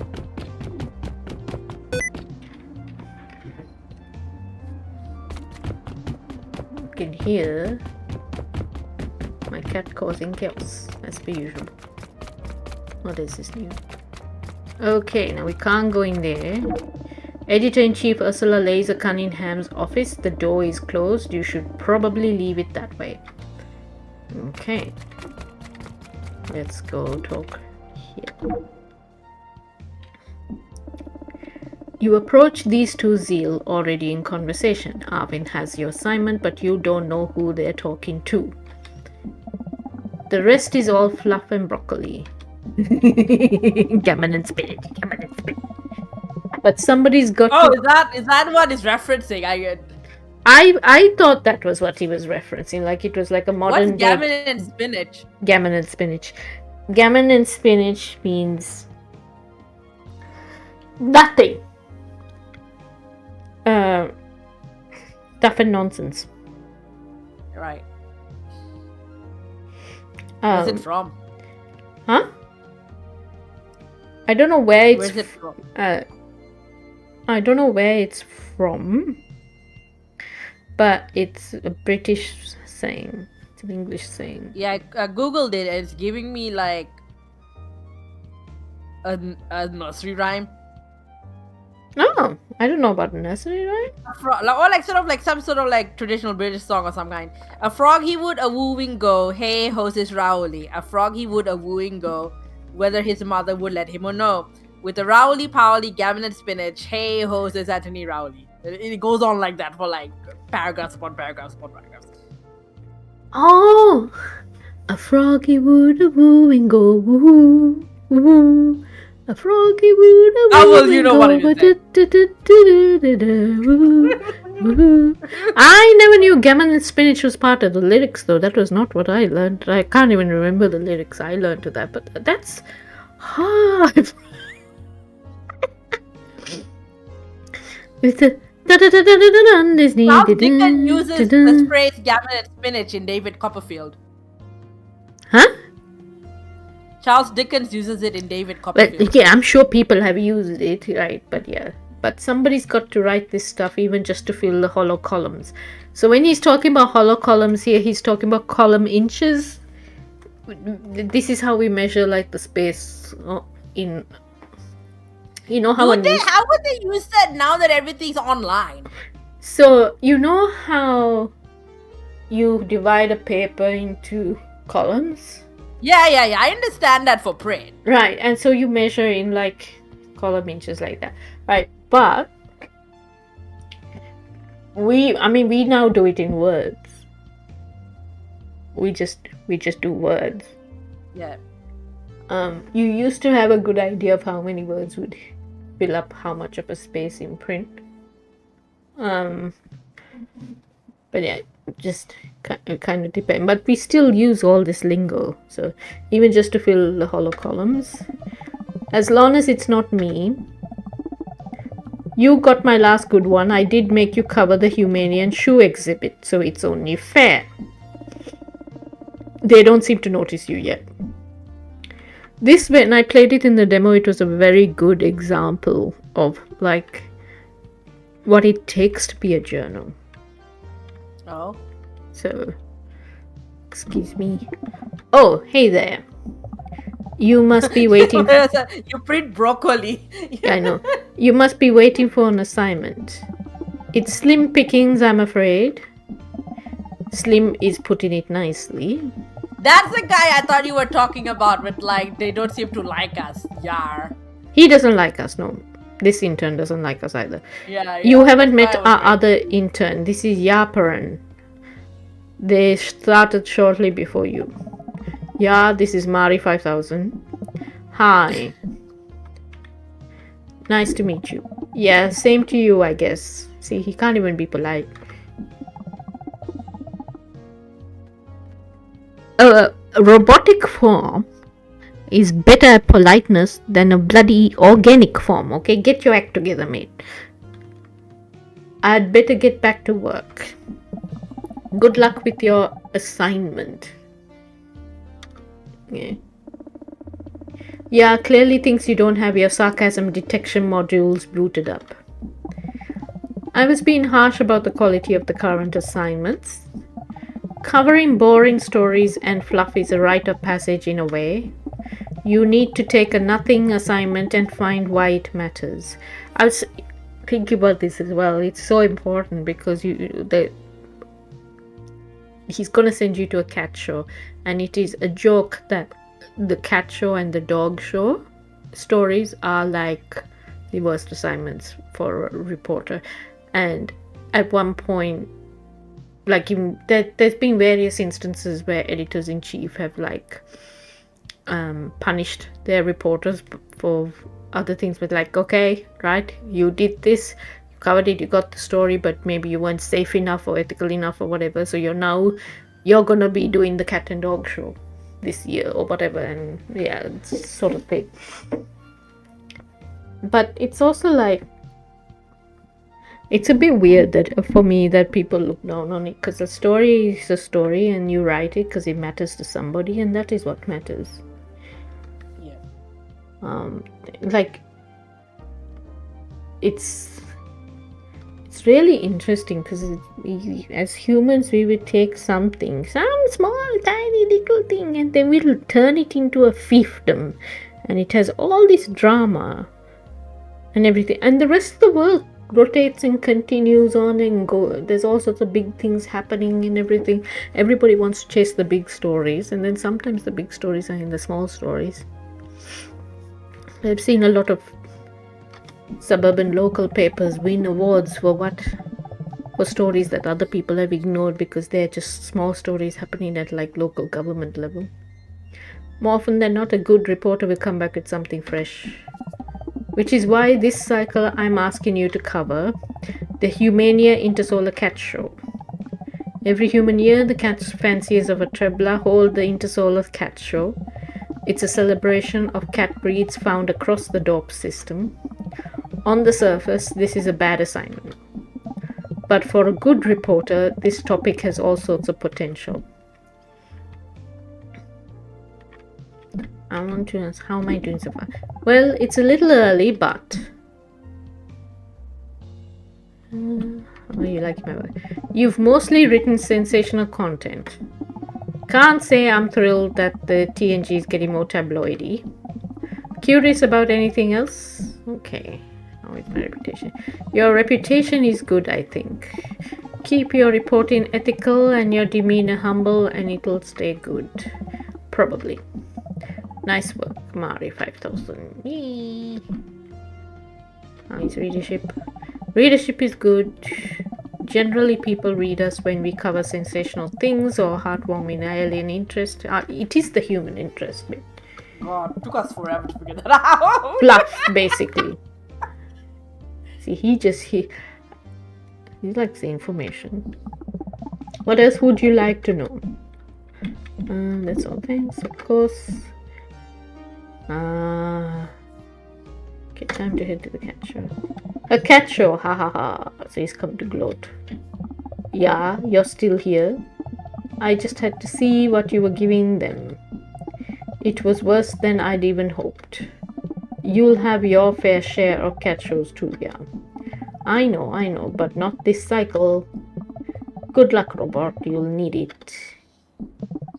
Head to the shuttle bay when you are ready to record.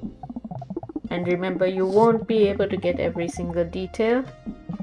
So pay attention and make sure to steer interviews in the right direction. Okay, so I'm gonna call it quits there because it's late. And I have work tomorrow as a journal. Oh my god, I was just about to say, you have actual job. And when they ask me what I did on my weekend, I'm gonna say, yeah, I streamed a game about being a journal. So like So even what do you think so far? Is it like, have they got the experience down pat, you think? I think so. I think they do. I think we're going to see how the newsroom stuff plays out. I wish, for my sake, I wish it was a little bit clearer to understand where the conversations are going to go. And I understand that it's a good thing that he tells you at the start you're not going to get every detail. But yeah, when I played the demo, I got more information and I was able to write a piece that I think the more you hit within the triangle, the more optimal maybe the whole thing becomes. But like, yeah, again, because I know what happens at the cat show. I did not like what happened at the cat show in terms of like the Same. end result. I was like, Same. excuse me, what? Not the story I wrote, but like it was a good story. I have to say, it was a good story to write. As soon as it happened, I was like, I don't know. Like here's the thing: the cat show. Okay, we've all just talked about how boring it is or whatever, right? And then been having this rant about how even the smallest stories matter. And then we're doing these small stories. When I did the cat show, like this is really down to the writers who set up like the stuff for each story that we'll cover in this. But you go to the cat show and there's like 3 different stories you can tell. 3 or 4 different stories. And then you have to sit there and decide which one is most important. Whereas in the first story, it was like, what are the actual facts? Like, here's a potential story. Oh, wait, no, it's actually more complicated. Oh, wait, no, it's actually more complicated than that. Oh, actually, no, here's what's happening. Right? And then trying to find stuff to back that up as you go deeper and deeper. So if you miss like one thing, then you had like one level only of the story. And when you go to the cat show, the problem is choosing between the 3-4 stories. Like, which one is the most important? I wonder, not to give it away too much, but I wonder now that we've met Puff Piece, does that change our options at all? That is true. That is true. There was a very important question I think I missed at the start. Yeah, so this is again this whole like asking questions in the right order. I think this is kind of done to like, it's not actually that hard in real life when you're being a journo to like ask people questions, and you're sometimes limited by time but not by much. And you know, I tend to not find it too hard to do, but maybe they're like, the way they've set it up in this game is to like try and emulate some of the other stuff that makes it a bit of an obstacle for you to get, like, not everyone is chatty and not everyone wants to say certain things and all of that, and like not everyone also thinks to tell you certain things off the bat. You kind of had to prod and press. But I wish like it was a little bit easier to navigate the question chain thing to get everything. So if you were playing very, maybe you have to play very obvious, you know, ask dumb, like I do say ask dumb questions, but we haven't asked dumb questions yet. Maybe we should.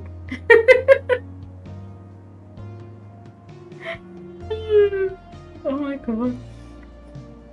So yeah, I like it a lot. I'm very excited. I want to see more than just the stuff that I've done in the demo, so I can't wait to get past that point.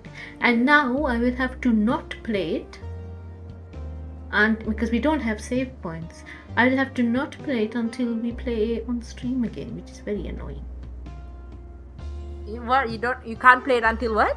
Until we're on stream again. Oh, we do have a, what am I talking? Demos don't often get like save files, but obviously this is not the demo. Kiara, we could have gone back and tried. Oh, a different angle. Yeah. I mean, they did say so many times that trying to make it balanced probably isn't the move. Yeah, I know. I still wanted to try it though. I liked in the demo that I got pinpoint accuracy bang in the middle. So I wanted to redo that, but oh well. Oh well. Like it's a little bit of a thing. Like you're not trying not to be too sensationalist because this is your job, and what does it say about you doing your job? Yeah. The choices. Yeah, and I thought that our article, about the pilot bot, who I keep wanting to say pilot bot like he's Spanish. I was like, that's not sensational. That's the truth. This is the other thing. Like, you saw how many different versions of one witness's comment there was, and there was only one version that had him listed as anonymous, like he asked. So I think it's intentional because it's meant to say you have to think carefully about how you write things, like how you write a fact, not just what facts are you putting in. So I think that was on purpose, and I appreciate that because it shows you that there's like I hope like when people play this, actually when they go through that, like they won't realize they're learning it, but it'll teach them a bit about media literacy. Because like you said, you pointed stuff out, right? Like you were like, oh, when this particular line, it makes it look like the police bots are just there to investigate, they're not actually involved. And you were saying something along those lines, and like so it's working that stuff out and realizing, oh, like there's a way to word things, and if you only have like 200 words to cover a piece, then how do you do it? And that's what they've like kind of predicated the build a story system on. You've got very short news stories, so how do you convey everything really quickly? How do you write it as well is a huge factor. So I'm happy they did that.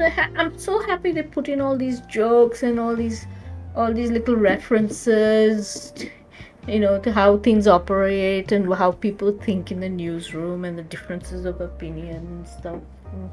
Yeah, I'm enjoying it. I'm like, when I played the demo, I remember telling you that I wanted it to go on forever, and I wanted more stories, and I want them to have updates and for them to add on more stories, because I got so excited just playing the first two, even if I didn't agree with like the end result of the cat show. And I told Andrew this as well. I was like, I just found a game where I get to play as a journo, and I just want to keep playing as a journo in that game and not actually do my actual work as a journo. Always the way, isn't it? Like there were a lot of things in this game where I felt like I would like to see that return to my newsroom, and just because of the kind of stuff that we tend to write about right now and cover, it's a little bit like not all of it's gonna get in. We don't have that big a newsroom. The stories we do are different, but it's a little bit of that. Like I don't get to do these sorts of stories. I don't get to go cover an accident or anything like that. So sometimes it can be very dry, and you have to remind yourself that it matters to somebody. So but if you've been here or you're watching later, thanks for watching. We catch you maybe next week, hopefully Saturday, 7:30 p.m. Australian Eastern Standard Time, somewhere around there, if we have the energy for it. Thanks, Tiara, for playing along with me and streaming today. I don't know how to get out of here. Auto save and exit. Okay.